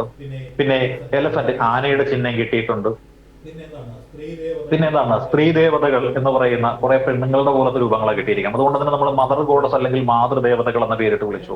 പിന്നെ കുറച്ചുകൂടി മെച്ചപ്പെട്ട രീതി നോക്കി കഴിഞ്ഞാൽ എന്തായിരിക്കും? ഒരു മുണ്ടുടുത്ത ഈ താടിയൊക്കെ വെച്ചിട്ടുള്ള ഒരാളുടെ പടം കിട്ടിയിട്ടുണ്ട്. അപ്പൊ താടിയൊക്കെ ഉള്ളവർക്കാണ് സന്യാസികൾക്കാണ് കാലത്തുള്ളത്. അതുകൊണ്ട് ബിയേഡ് പ്രീസ്റ്റ് എന്ന രീതിയിൽ ഒരു താടി വെച്ച സന്യാസി എന്ന് പറയുന്ന രീതിയിൽ. പിന്നെ എന്തായിരിക്കാം? ഡാൻസ് ചെയ്യുന്ന ഒരു പ്രതിഭ കിട്ടിയിട്ടുണ്ട്. അതായത് ഒരു നഗ്ന രൂപമാണത്, ഡാൻസ് ചെയ്യുകയാണ്. അപ്പൊ നമുക്ക് മറ്റൊരു നിഗമനത്തിലെത്താം. അപ്പോൾ അവിടെ എന്തുണ്ടായിരുന്നു? ക്യാമറ ഉണ്ടായിരുന്നു, അല്ലെങ്കിൽ ദേവദാസ സമ്പ്രദായം ഉണ്ടായിരുന്നു എന്നൊരു നിഗമനത്തിലേക്ക് നമുക്ക് എത്തിച്ചേരാനായിട്ട് സാധിക്കുന്നതാണ്. മൃഗങ്ങളെ ഇണക്കി വളർത്തിയിരുന്ന അത്രയേറെ മെച്ചപ്പെട്ട സംവിധാനമുള്ള പ്രദേശങ്ങളായിരുന്നു അതെല്ലാമെന്ന് നമുക്ക് മനസ്സിലായി. ഈ സംവിധാനത്തിന്റെ അടിസ്ഥാനത്തിലാണ് നമ്മൾ ഈ പറഞ്ഞ പണ്ഡിതന്മാർ എന്ന് പറയുന്നത്. ഇവിടെ ഉണ്ടായിരുന്ന ഒരു സംസ്കാരം എന്ന് പറയുന്നത്, ആദിമ സംസ്കാരം എന്ന് പറയുന്നത്, അത് ഹാരപ്പൻ സംസ്കാരം എന്ന് പറയുന്നത്, സിന്ധു നദീതട സംസ്കാരം എന്ന് പറയുന്നത് എന്തായിരുന്നു? ദ്രാവിഡ ജനതയാൽ രൂപീകരിക്കപ്പെട്ട സംസ്കാരമായിരുന്നു എന്ന് പറയുന്നത്. അപ്പൊ ഹാരപ്പൻ സംസ്കാരം എന്ന് പറയുന്നത് ദ്രാവിഡ സംസ്കാരമായിരുന്നു എന്നാണ് പറയുന്നത്. ദ്രാവിഡരുടെ സംസ്കാരമാണ്. ഈ ദ്രാവിഡ സംസ്കാരം എന്ന് പറയുന്നത് എന്താണ്? പെട്ടെന്ന് നശിച്ചുപോയി എന്ന് പറയുന്നത്. പെട്ടെന്ന് അത് നശിപ്പിക്കപ്പെട്ടു. എങ്ങനെ നശിപ്പിക്കപ്പെട്ടു? എന്തുകൊണ്ട് നശിപ്പിക്കപ്പെട്ടു എന്നറിയണം, അല്ലെ? എന്തുകൊണ്ടാണ് ഇത് നശിപ്പിക്കപ്പെട്ടത്? ദ്രാവിഡ സംസ്കാരം എന്ന് പറയുന്നത് എന്തുകൊണ്ട് നശിപ്പിക്കപ്പെട്ടു? അതാണ് മനസ്സിലാക്കേണ്ടത്. അല്ലെ? എന്തുകൊണ്ട് നശിപ്പിക്കപ്പെട്ടു? പല കാരണങ്ങൾ പറയുന്നുണ്ട്. കാരണങ്ങൾ പറയുന്നത് എന്തായിരിക്കാം? ഒരു മണ്ണിടിച്ചിലുണ്ടായി എന്ന് പറയുന്നുണ്ട്. അതേപോലെ സിന്ധു നദി എന്ന് പറയുന്നത് ഗതിമാറി ഒഴുകിയത് കൊണ്ടാണ് ഈ പറയുന്ന സംസ്കാരം നശിച്ചുപോയതെന്ന് പറയുന്നു. അതേപോലെ ഈ ആര്യന്മാരെന്ന് പറയുന്ന ആളുകൾ വന്നു. ഈ ആര്യന്മാരെന്ന് പറഞ്ഞ ആൾക്കാർക്ക് ഇരുമ്പിനെ കുറിച്ച് അറിയുന്ന ആൾക്കാരായിരുന്നു. ഇരുമ്പ് എന്ന് പറയുന്ന സാധനം നമ്മുടെ ഹാരപ്പയിൽ ഒരു മണ്ണിനങ്ങളിൽ ഒരു പ്രദേശത്ത് നിന്ന് നമുക്ക് കിട്ടിയിട്ടില്ല. അപ്പൊ ഇരുമ്പ് നമുക്ക് അവിടെ കിട്ടാത്തതുകൊണ്ട് നമ്മളൊരു നിഗമനത്തിലെത്തി. എന്താണ്? ഇരുമ്പ് എന്ന് പറയുന്ന ലോഹത്തെ കുറിച്ച് ഹാരപ്പയിലെ ജനങ്ങൾക്ക് വലിയ അറിവില്ലായിരുന്നു, ധാരണയില്ലായിരുന്നു. ഇരുമ്പിനെ കുറിച്ച് അറിവില്ലാത്ത ജനതയായിരുന്നു ആര്? ഹാരപ്പയിലെ ജനത എന്ന് നമ്മൾ ഒരു നിഗമനത്തിൽ വെച്ചു, അല്ലെ? അപ്പോൾ ഈ ആര്യന്മാര് വന്നു. അവര് കുതിരപ്പുറത്താണോ എന്നത്, കുതിര എന്ന് പറയുന്ന ജീവിയെ കുറിച്ചൊന്നും ഈ പറയുന്ന ഹാരപ്പയിലെ ജനങ്ങൾക്കൊന്നും വലിയ ധാരണയൊന്നുമില്ലായിരുന്നു. ഏതാണ്ട് ലോത്തലോ ധോളാവിയുടെ അങ്ങനെ ഏതോ ഒരു സ്ഥലത്ത് നിന്ന് മാത്രം ഒരു കുതിരയുടെ ഒരു അസ്ഥികൂടം മാത്രം കിട്ടിയിട്ടുണ്ട്. അത് ആ കാലഘട്ടത്തിലുള്ള കുതിരയല്ല, ഇതിനേക്കാള് പിന്നാലുള്ള കാലഘട്ടത്തിൽ, അല്ലെ അതിനേക്കാളൊക്കെ കുറെ കാലം കഴിഞ്ഞിട്ട് വന്ന കുതിരയാണ് എന്നൊക്കെ ആളുകൾ പറയുന്നുണ്ട്. അത് ഉറപ്പില്ലാത്തൊരു കാര്യമാണ്. അപ്പൊ അങ്ങനെ വന്നു ഭാര്യന്മാര് വന്നിട്ട് ഈ പ്രദേശത്തെ ഈ സംസ്കാരത്തെ മൊത്തത്തിൽ മുച്ചൂടും മുടിപ്പിച്ചു എന്ന ഒരു നിഗമനത്തിൽ എത്തുന്നുണ്ട്. അതേപോലെ നദി ഗതിമാറി ഒഴുകിയതാണെന്ന് പറയുന്നുണ്ട്. കാലാവസ്ഥ വരണ്ടതാണ് എന്ന് പറയുന്നുണ്ട്. അങ്ങനെ പല പല നിഗമനങ്ങളിലേക്കാണ് നമ്മൾ എത്തുന്നത്. ഈ ആര്യന്മാർ എന്ന് പറഞ്ഞ ആൾക്കാർ വന്ന് നശിപ്പിച്ചു എന്നുള്ളതാണ് പൊതുവെ എല്ലാവരും പറയപ്പെടുന്നത്, കേട്ടോ. അപ്പൊ ഇതാണ് നമ്മുടെ സിന്ധു നദിയുടെ സംസ്കാരവുമായി ബന്ധപ്പെട്ടുള്ള കോമൺ ആയിട്ടൊരു ഔട്ട്ലൈൻ എന്ന് പറയുന്നത്. അതായത് എങ്ങനെയാണ് ഒരു നാഗരിക വ്യവസ്ഥ രൂപപ്പെടുന്നത് എന്ന് നമ്മൾ ഇവിടെ പറയുകയാണ്. ഇതേ രീതിയിലാണ് ലോകത്തിന്റെ പല ഭാഗത്ത്, പ്രത്യേകിച്ച് മെസ്സപ്പൊട്ടേമിയയില്, അതേപോലെ തന്നെ ഈജിപ്തില്, അല്ലെ, പിന്നെ നമ്മൾ നോക്കിയത് എവിടെയായിരുന്നു? ചൈനയില്, അതേപോലെ തന്നെ സൗത്ത് അമേരിക്കയില്, നോർത്ത് അമേരിക്കയില്, അല്ലെ, ഒക്കെ ഇത്തരത്തിൽ ജനങ്ങള് നദീതീരം തേടി എത്തുകയും ആ നദീതീരത്ത് അവർ താമസം ഉറപ്പിക്കുകയും ചെയ്തു. അപ്പോ ഈ തീരങ്ങളിൽ താമസം ഉറപ്പിക്കുന്ന ജനതയാണ് നഗരം രൂപീകരിക്കണം എന്ന് പറയുന്നത്. അപ്പൊ ആദ്യമായിട്ടല്ല നഗരം വരുന്നത്. നഗരം വരുന്നത് എപ്പോഴും അവസാനമാണ് വരുന്നത്. ആദ്യം വരുന്നത് ഗ്രാമങ്ങളാണ്. ഈ ഗ്രാമങ്ങൾ സ്ഥാപിക്കുന്നതിലെ ജനങ്ങളുടെ പ്രയോറിറ്റിയെ കുറിച്ചാണ് നമ്മൾ കഴിഞ്ഞ ക്ലാസ്സിൽ പറഞ്ഞിരുന്നത്. കൃഷിക്ക് അനുയോജ്യമായ പ്രദേശമാണോ എന്ന് നോക്കും, നദീതീരമാണോ എന്ന് നോക്കും, ഉയർന്ന പ്രദേശമാണോ എന്ന് നോക്കും, വാസയോഗ്യമായ വീടുകൾ നിർമ്മിക്കുവാൻ അനുയോജ്യമായിട്ടുള്ള വിഭവങ്ങൾ, റോ മെറ്റീരിയൽസ് കിട്ടുന്ന സ്ഥലമാണോ എന്ന് നോക്കും, ശത്രുവിൽ നിന്ന് സംരക്ഷണം നേടുന്ന തരത്തിലുള്ള ഉയർന്ന പ്രദേശങ്ങളാണോ എന്ന് നോക്കും. എന്നിട്ട് എന്ത് ചെയ്യുന്നു? അവരിവിടെ താമസിക്കുന്നു. അങ്ങനെ താമസിച്ചവരാകുന്നതാണ് അവിടെ കൂട്ടം കൂടി വരും. അങ്ങനെ വരുമ്പോൾ ന്യൂക്ലിയേറ്റഡ് ഹൗസുകളായി മാറും. ആ കൂട്ടമൊന്നുമില്ല, അങ്ങിങ്ങായിട്ടാണ് വീടുകൾ കാണപ്പെടുന്നെങ്കിൽ നമ്മളത് പറയുന്നതായിരിക്കും സ്കാറ്റേഡ്, അല്ലെങ്കിൽ ചിതറിത്തെറിച്ച് കിടക്കുന്ന എന്ന് പറയുന്നുണ്ട്, അല്ലെ. പിന്നെ വീണ്ടും നമ്മൾ നോക്കിയാൽ ഈ പലതരത്തിലുള്ള ആകൃതിയിലുള്ള വീടുകൾ ഉണ്ടാകുന്നതായിട്ട് നമ്മൾ പറഞ്ഞു. ആകൃതിയെ പറ്റി നമ്മൾ പറയുന്നതൊക്കെയാണ് രേഖീയം. അതായത് ഒരു റോഡ് ഉണ്ടെങ്കിൽ റോഡിന്റെ അങ്ങേവശം ഇങ്ങേവശം ആൾക്കാർ താമസിച്ചു കഴിഞ്ഞാൽ അത് രേഖീയം എന്ന് പറയുന്നു, അല്ലെ. നമ്മൾ ഇന്നലെ വരച്ച് കാണിച്ചാൽ അത് ഇങ്ങനെ കാണിച്ചാൽ ഇപ്പുറത്തൊരു രേഖ, ഇപ്പുറത്തൊരു രേഖ, റോഡ് നമ്മുടെയൊക്കെ വീടിന്റെ പാതയിൽ കൂടി പോകുന്ന റോഡ് നോക്കി വെച്ചാൽ മതി, ഒരു രേഖ പോലെ കാണുന്നത്. ആ രേഖയ്ക്ക് സമാന്തരമായിട്ടാണ് കാണുന്നത്. പിന്നെ നമ്മൾ നോക്കി വന്ന കുരിശാകൃതി എന്ന് പറയും. അതായത് ഒരു റോഡ് ഇങ്ങനെയും വേറൊരു റോഡ് ഇങ്ങനെയും പോകുന്നുണ്ടെങ്കിൽ ഇവിടെയും വീട് കാണും, ഇവിടെയും വീട് കാണും, ഇവിടെയും വീട് കാണും. വീട് കുരിശ് പോലെ കാണപ്പെടുന്നു നമുക്ക് പറയാനായിട്ട് സാധിക്കും, അല്ലെ. ഒരു റോഡ് രണ്ടും കൂടി ജംഗ്ഷനാണ്. വൈ ജംഗ്ഷൻ ആണെങ്കിലോ അവിടെയുള്ള വീടുകൾ വൈ ഷേപ്പിലുള്ള വീടുകളാണ് എന്ന് നമ്മൾ പറയുന്നത്, അല്ലെ. പിന്നെയോ 4 കൂടിയ കവലയ്ക്ക് ഇപ്പോൾ ഒരു 8 കൂടിയ കവലയാണെന്നുണ്ടെങ്കിലോ ഇവിടെ കടമുറികളും വീടുകളും ഉണ്ടാവും. അത് കാണുമ്പോൾ നമ്മൾ പറയുന്നത് നക്ഷത്ര ആകൃതിയിലുള്ളതാണെന്ന് പറയും, അല്ലെ. പിന്നെയോ ഇതൊരു ചതുര ആകൃതി എന്ന് പറയാറുണ്ട്. അതായത് 4 റോഡുകൾക്ക് ഇടയിലാണ് ഒരു വാസസ്ഥലം രൂപം കൊള്ളുന്നത് എന്നുണ്ടെങ്കിൽ അത് ചതുര ആകൃതിയിലുള്ളതാണെന്ന് പറയുന്നു. ഒരു കുളത്തിന് ചുറ്റുമായിട്ട്, അല്ലെങ്കിൽ ഒരു ഗ്രൗണ്ടിന് ചുറ്റുമായിട്ട്, അതല്ലെങ്കിൽ ഒരു പുൽമേടിന് ചുറ്റുമായിട്ടാണ് വീടുകൾ രൂപം കൊള്ളുന്നത് എന്നുണ്ടെങ്കിൽ നമ്മൾ പറയും അത് വൃത്താകൃതിയിലുള്ള ഒരു വാസസ്ഥലമാണെന്ന് പറയും. അങ്ങനെ വാസസ്ഥലത്തെ അതിന്റെ ആകൃതിയും ഒക്കെ അനുസരിച്ച് നമ്മൾ എന്ത് ചെയ്യുന്നുണ്ട്? തരംതിരിക്കുന്നു. അങ്ങനെ ആ വാസസ്ഥലങ്ങൾ പതുക്കെ പതുക്കെ പതുക്കെ ജനങ്ങളുടെ എണ്ണം കൂടി വരുമ്പോൾ, അടിസ്ഥാന സൗകര്യ ലഭ്യത കൂടി വരുമ്പോൾ നമ്മൾ അതിനെ പേര് മാറ്റി വിളിക്കും. അതാണ് നഗരം എന്ന് പറയുന്നത്. ഓരോ പ്രദേശത്തും നഗരം എന്നതിന് പ്രത്യേകമായിട്ടുള്ള കാഴ്ചപ്പാടുണ്ടെന്ന് പറഞ്ഞു. സ്കാൻഡിനേവിയൻ രാജ്യങ്ങളായിട്ടുള്ള Norway, Finland, Sweden, Denmark, Iceland മുതലായ രാജ്യങ്ങളിൽ 250 മുകളിൽ ഉണ്ടെങ്കിൽ എന്താണ്? അത് നഗരമായിട്ട് അവർ പ്രഖ്യാപിക്കും. പക്ഷെ നമ്മുടെ ഇന്ത്യയിലാണെങ്കിലോ 5000 പേര് വേണമെന്നാണ് പറഞ്ഞത്. 5000 പേരുണ്ടെങ്കിൽ മാത്രമേ നമ്മൾ എന്ത് ചെയ്യുള്ളൂ? ഒരു നഗരമായിട്ട്, അതായത് 1 കിലോമീറ്റർ ചുറ്റളവിൽ 5000 പേരെങ്കിലും താമസിക്കുന്നുണ്ടെങ്കിൽ മാത്രമേ അത് നമ്മൾ എന്ത് ചെയ്യുള്ളൂ? ഒരു നഗരം എന്നുള്ള സ്റ്റാറ്റസ് കൊടുക്കുകയുള്ളൂ എന്നൊക്കെ പറഞ്ഞു. അപ്പൊ അങ്ങനെ ഒരു കാലഘട്ടത്തിലാണ് നമ്മൾ ഇപ്പൊ ജീവിക്കുന്നത് എന്നുണ്ടെങ്കിൽ ആ 3000 ആണ്ടുകൾക്ക് അപ്പുറത്ത്, 3000 അല്ല, ഒരു 5000-ഓളം വർഷങ്ങൾ പിന്നിലേക്ക് ചിന്തിക്കുമ്പോഴാണ് നമ്മൾ ലോകത്തിലെ തന്നെ ആളുകൾ എല്ലാവരെയും ഞെട്ടിപ്പിക്കുന്ന ഒരു മഹത്തായ സംസ്കൃതിയെ കുറിച്ച് നമ്മൾ മനസ്സിലാക്കുന്നത്, അല്ലെ. ഏത് കാലഘട്ടം എന്ന് ചോദിച്ചാൽ ഏകദേശം ഒരു 3500 BC എന്ന് പറഞ്ഞ BC-യിലാണ് ഇത് ആരംഭിക്കുന്നത്, അല്ലെ. ഇത് അവസാനിക്കുന്നത് ഏകദേശം ഒരു ഏത് കാലഘട്ടമാണെന്ന് അറിയാലോ? ഏത് കാലഘട്ടത്തിലായിരിക്കും അവസാനിച്ചത്? 1300 BC. അതെ, 1300 BC എന്ന് പറഞ്ഞ ഒരു കാലഘട്ടത്തിലാണ് ഇത് അവസാനിക്കുന്നത് നമുക്കറിയാം. അതായത് ഈ കാലഘട്ടത്തിൽ നമ്മൾ വിളിക്കുന്ന പേരെന്തായിരിക്കാം? പ്രീ ഹാരപ്പൻ ഏരിയ എന്നാണ്. ഹാരപ്പന് മുമ്പുള്ള കാലഘട്ടം. ഈ കാലഘട്ടമാണ് ശിലായുഗ കാലഘട്ടം എന്ന് പറയുന്നത്. മനുഷ്യൻ കല്ലുകളും മറ്റും ഉപയോഗിച്ചുകൊണ്ട് താമസിച്ച കാലഘട്ടം. അതിന്റെ ഒരു ഇൻട്രൊഡക്ഷൻ ആണ് നമ്മൾ പറയുന്നത്. കാട്ടിൽ ജീവിച്ച് ഗുഹകളിൽ താമസിച്ച് അങ്ങനെയുള്ള കാലഘട്ടം. ആ കാലഘട്ടമാണ് പ്രീ ഹാരപ്പൻ എറ, അല്ലെങ്കിൽ പ്രീ ഹാരപ്പൻ പീരീഡ് എന്ന് പറഞ്ഞൊരു കാലഘട്ടം, അല്ലെ. അത് ആ ഹാരപ്പൻ കാലഘട്ടത്തിലേക്ക് വന്നു, ടൗൺഷിപ്പിലേക്ക് വരികയാണ്. ആ ടൗൺഷിപ്പുകളൊക്കെ മാറ്റപ്പെട്ട് ആ ഹാരപ്പൻ സിറ്റി എന്ന് പറയുന്നതൊക്കെ തുടച്ചു നീക്കപ്പെട്ട് പുതിയ രീതിയിലുള്ള ഒരു ജീവിതക്രമം എന്നൊരു കാലഘട്ടമാണ് ഈ 1300 BC എന്ന് നമ്മൾ വിശേഷിപ്പിക്കുന്ന കാലഘട്ടം. ഈ കാലഘട്ടത്തിൽ നമ്മൾ വിശേഷിപ്പിക്കുന്ന പേരാണ് വേദിക് ഏജ് അഥവാ വേദകാലഘട്ടം എന്നാണ് പറയുന്നത്. വേദകാലഘട്ടം. ഇവിടെ നമ്മൾ വിശേഷിപ്പിക്കുന്നത് ശിലായുഗം എന്ന് വിശേഷിപ്പിക്കുന്നു. അതായത് സ്റ്റോൺ ഏജ് എന്ന് വിളിക്കുന്നു. സ്റ്റോൺ ഏജ്, നിയോലിത്തിക് ഏജ്, ആധുനിക ശിലായുഗം, അല്ലെ. ചിലകൾ മാറിയിട്ട് വെങ്കലം കണ്ടുപിടിക്കപ്പെട്ട കാലഘട്ടമായതുകൊണ്ട് നമ്മളത് വിളിക്കുന്നത് ബ്രോൺസ് ഏജ് എന്ന് വിളിക്കുന്നുണ്ട്. Bronze age. അപ്പൊ വെങ്കല യുഗം എന്ന് പറഞ്ഞൊരു യുഗം, അതായത് ബ്രോൺസ് ഏജ് എന്ന് പറഞ്ഞൊരു യുഗമുണ്ട്, ബ്രോൺസ് ഏജ്. ഈ ബ്രോൺസ് ഏജിന് ശേഷം ആരംഭിക്കുന്നു. ബ്രോൺസ് ഏജ് എന്ന് പറയാൻ പറ്റില്ല, ബ്രോൺസ് ഏജ് ഹാരപ്പൻ സംസ്ഥാനത്ത് തന്നെ ഉണ്ടായിരുന്നത്. അപ്പോൾ വേദിക് ഏജിനും സ്റ്റോൺ ഏജിനും ഇടയിലുള്ള നിയോലിത്തിക് സ്റ്റോൺ ഏജ്, ആധുനിക ശിലായുഗത്തിനും ഇടയിലുള്ള ഒരു കാലഘട്ടമാണ് ഈ ഹാരപ്പൻ പീരീഡ് എന്ന് പറയുന്നത്. ഹാരപ്പൻ പീരീഡ് എന്ന് പറയുന്നത് എന്താണ്? ഒരു അർബൻ കൾച്ചർ ആയിരുന്നു എന്ന് നമുക്ക് പറയാൻ പറ്റും. ഒരു നാഗരിക സംസ്കാരമായിരുന്നു നമുക്ക് പറയാൻ പറ്റും. അതിന് നാഗരിക സംസ്കാരം എന്ന് വിളിക്കാൻ കാരണമായ സംഭവങ്ങളാണ് നമ്മളൊരു അല്പം മുമ്പ് പറഞ്ഞ കാര്യങ്ങൾ എന്ന് പറയുന്നത്. അതെല്ലാം കണ്ടെത്തുവാനായിട്ട് ഒരുപാട് ആളുകൾ വന്നിരുന്നു. ഇതെല്ലാം പല പല സ്ഥലങ്ങളിൽ നിന്നാണ് കണ്ടെത്തിയത്. ആ കണ്ടെത്തിയ സ്ഥലങ്ങൾ നമ്മൾ വിളിക്കുന്ന പേര് ആർക്കിയോളജിക്കൽ സൈറ്റുകൾ എന്നാണ് വിളിക്കുന്നത്. ആർക്കിയോളജിക്കൽ സൈറ്റുകൾ എന്ന പേരിലാണ് ഇതെല്ലാം അറിയപ്പെടുന്നത്. അപ്പോൾ അത്തരത്തിൽ കണ്ടെത്തിയ കാര്യങ്ങൾ, ഓരോ പ്രദേശത്തു നിന്നും കണ്ടെത്തിയ കാര്യങ്ങൾ എന്ത് ചെയ്യുന്നു, നമ്മൾ തരംതിരിച്ച് പ്രത്യേകമായിട്ട് പറയുന്നുണ്ട്. അപ്പൊ അങ്ങനെ കണ്ടെത്തിയ കാര്യങ്ങൾ എന്തെല്ലാമാണ്, എവിടെയെല്ലാമാണ്, ആരെല്ലാമാണ് അതിന് പിന്നിൽ ഉണ്ടായിരുന്നു നമുക്കറിയണം, അല്ലെ? നമ്മൾ അതിനിടയ്ക്ക് പല ആൾക്കാരുടെ പേര് പറയാറുണ്ടല്ലോ. അലക്സാണ്ടർ കണ്ണിങ്ഹാം എന്ന് പറഞ്ഞ ആളിനെ കുറിച്ച് നമ്മൾ കേട്ടിട്ടുണ്ട്. ആരാണ് അലക്സാണ്ടർ കണ്ണിങ്ഹാം, അറിയാവോ? കേട്ടിട്ടുണ്ട്. കേട്ടിട്ടുണ്ട്. പറഞ്ഞോ കേട്ടില്ല, ഉറക്കെ പറഞ്ഞോ. ആർക്കിയോളജിക്കൽ സർവേ ഓഫ് ഇന്ത്യയുടെ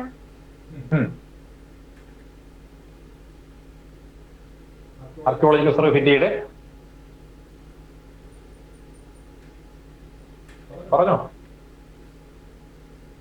ശരി തന്നെയാണത് കേട്ടോ. ആർക്കിയോളജിക്കൽ സർവേ ഓഫ് ഇന്ത്യയുമായി ബന്ധപ്പെട്ടുകൊണ്ട്, നമ്മുടെ ഇന്ത്യൻ ആർക്കിയോളജിയുമായി ബന്ധപ്പെട്ടുകൊണ്ട് നമ്മൾ പഠിക്കുന്ന ആദ്യത്തെ പേരെന്ന് പറയുന്നത് ഈ അലക്സാണ്ടർ കണ്ണിങ്ഹാം എന്ന് പറഞ്ഞ ആളുടെ പേരാണ് കേട്ടോ. ഇദ്ദേഹത്തിന്റെ കാലഘട്ടത്തിൽ ഉണ്ടായ, ഇദ്ദേഹം പ്രിൻസിപ്പളൊക്കെ ആയിട്ടുള്ളൊരു കോളേജ് ഉണ്ട്, അത് അസാമിലെ സിൽഹത്താണ്. ഈ സിൽഹത്തിലുള്ള കോളേജിൽ നിന്ന് ഉപ്പു സത്യാഗ്രഹത്തിന് വേണ്ടിയിട്ട് കുറെ പിള്ളേർ ഉപ്പ് കുറുക്കാൻ വേണ്ടി പോയി. അങ്ങനെ ഉപ്പ് കുറുക്കാൻ വേണ്ടി പോയ പിള്ളേർ നവഖാലി എന്ന് പറഞ്ഞ സ്ഥലത്തായിരുന്നു. അസാമിലെ സിൽഹത്തിൽ നിന്ന് ബംഗ്ലാദേശ്, ഇപ്പോൾ ബംഗ്ലാദേശിലുള്ള നവഖാലി എന്ന സ്ഥലത്ത് ഉപ്പ് കുറുക്കുവാൻ വേണ്ടി പോയ പിള്ളേർ എന്ത് ചെയ്തു, കോളേജിൽ നിന്നും, ഇദ്ദേഹത്തിന്റെ പേരിലുള്ള കോളേജിൽ നിന്നും പുറത്താക്കിയാണ്. അങ്ങനെ പുറത്താക്കാൻ കൊടുത്തൊരു സർക്കുലർ ഉണ്ട്. സർക്കുലറിന്റെ പേരും കണ്ണിങ്ഹാം സർക്കുലർ എന്നാണ് കേട്ടോ. കണ്ണിങ്ഹാം സർക്കുലർ എന്തുമായി ബന്ധപ്പെട്ടിരിക്കുന്നു ചോദിച്ചു കഴിഞ്ഞാൽ അത് നമ്മുടെ നിയമലംഘന പ്രസ്ഥാനം അല്ലെങ്കിൽ ഉപ്പു സത്യാഗ്രഹവുമായി ബന്ധപ്പെട്ടിരിക്കുന്നു എന്നും, ഉപ്പു സത്യാഗ്രഹത്തിന് ഗാന്ധിജിയുടെ ഐക്യദാർഢ്യം പ്രഖ്യാപിച്ചുകൊണ്ട് കോളേജിൽ നിന്ന് ഉപ്പ് കുറുക്കാൻ പോയ പിള്ളേരുണ്ടല്ലോ, ആ പിള്ളേരെ പുറത്താക്കാൻ വേണ്ടിയിട്ട് കൊടുത്ത സംവിധാനമാണ് എന്ന് ഓർത്താൽ മതി. അപ്പൊ നമ്മൾ നോക്കുന്ന കാര്യം വെച്ചാൽ ഈ പ്രധാനപ്പെട്ട സൈറ്റുകൾ ഉണ്ട്. ആ സൈറ്റുകൾ ഏതാണ്, എവിടെയാണ്, എങ്ങനെയാണ്, അവിടുന്ന് എന്തൊക്കെയാണ് കിട്ടിയത് എന്ന് ജസ്റ്റ് ഒരു ഐഡിയ മതി നമുക്ക്. അതായത് അർബൻ സിറ്റീസ് ഇൻ ഇന്ത്യ ഏത് കാലഘട്ടത്തിലാണ്?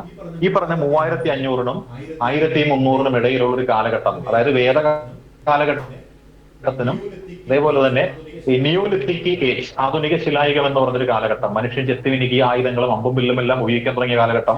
അതുപോലെ ഈ ചെമ്പും അതേപോലെ ബ്രോൺസ്, അതായത് ഈ വെങ്കലമൊക്കെ കണ്ടുപിടിക്കപ്പെട്ടു തുടങ്ങിയ ഒരു കാലഘട്ടം. അതാണ് കേട്ടോ. ഇവിടെ നമ്മൾ മനസ്സിലാക്കേണ്ടത് കുറച്ച് പ്രധാനപ്പെട്ട പോയിന്റുകളുണ്ട്. അപ്പൊ നമുക്ക് ജസ്റ്റ് ഒന്ന് പോയിന്റുകൾ മാത്രം ഒന്ന് പറഞ്ഞു പോയിട്ട്, അല്ലെ? ഇത് കുറച്ച് ഫാക്ടുകൾ ഇതിൽ കയറി വരും കേട്ടോ. അത് പല സ്ഥലങ്ങളിൽ നമ്മൾ കോപ്പി എടുത്തു വെച്ചിട്ടുണ്ട് കേട്ടോ. അതായത് സിന്ധു നദിയുടെ സംസ്കാരം എന്ന പേര് നിർദ്ദേശിച്ച വ്യക്തി ആരാണ് എന്നറിയാവോ നമുക്ക്? സിന്ധു നദിയുടെ സംസ്കാരം അല്ലെങ്കിൽ ഹാരപ്പൻ സംസ്കാരം എന്നുള്ള പേര്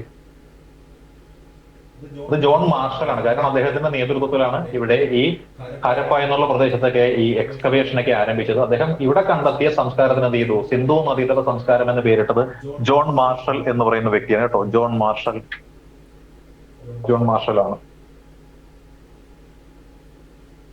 ഇതിന് പേര് അദ്ദേഹം പറയാൻ കാര്യം നമ്മൾ നേരത്തെ പറഞ്ഞ പോലെ സിന്ധുവിന്റെ പോഷക നദികളായിട്ടുള്ള സപ്തസിന്ധുവാന എന്ന് പറഞ്ഞില്ലായിരുന്നു?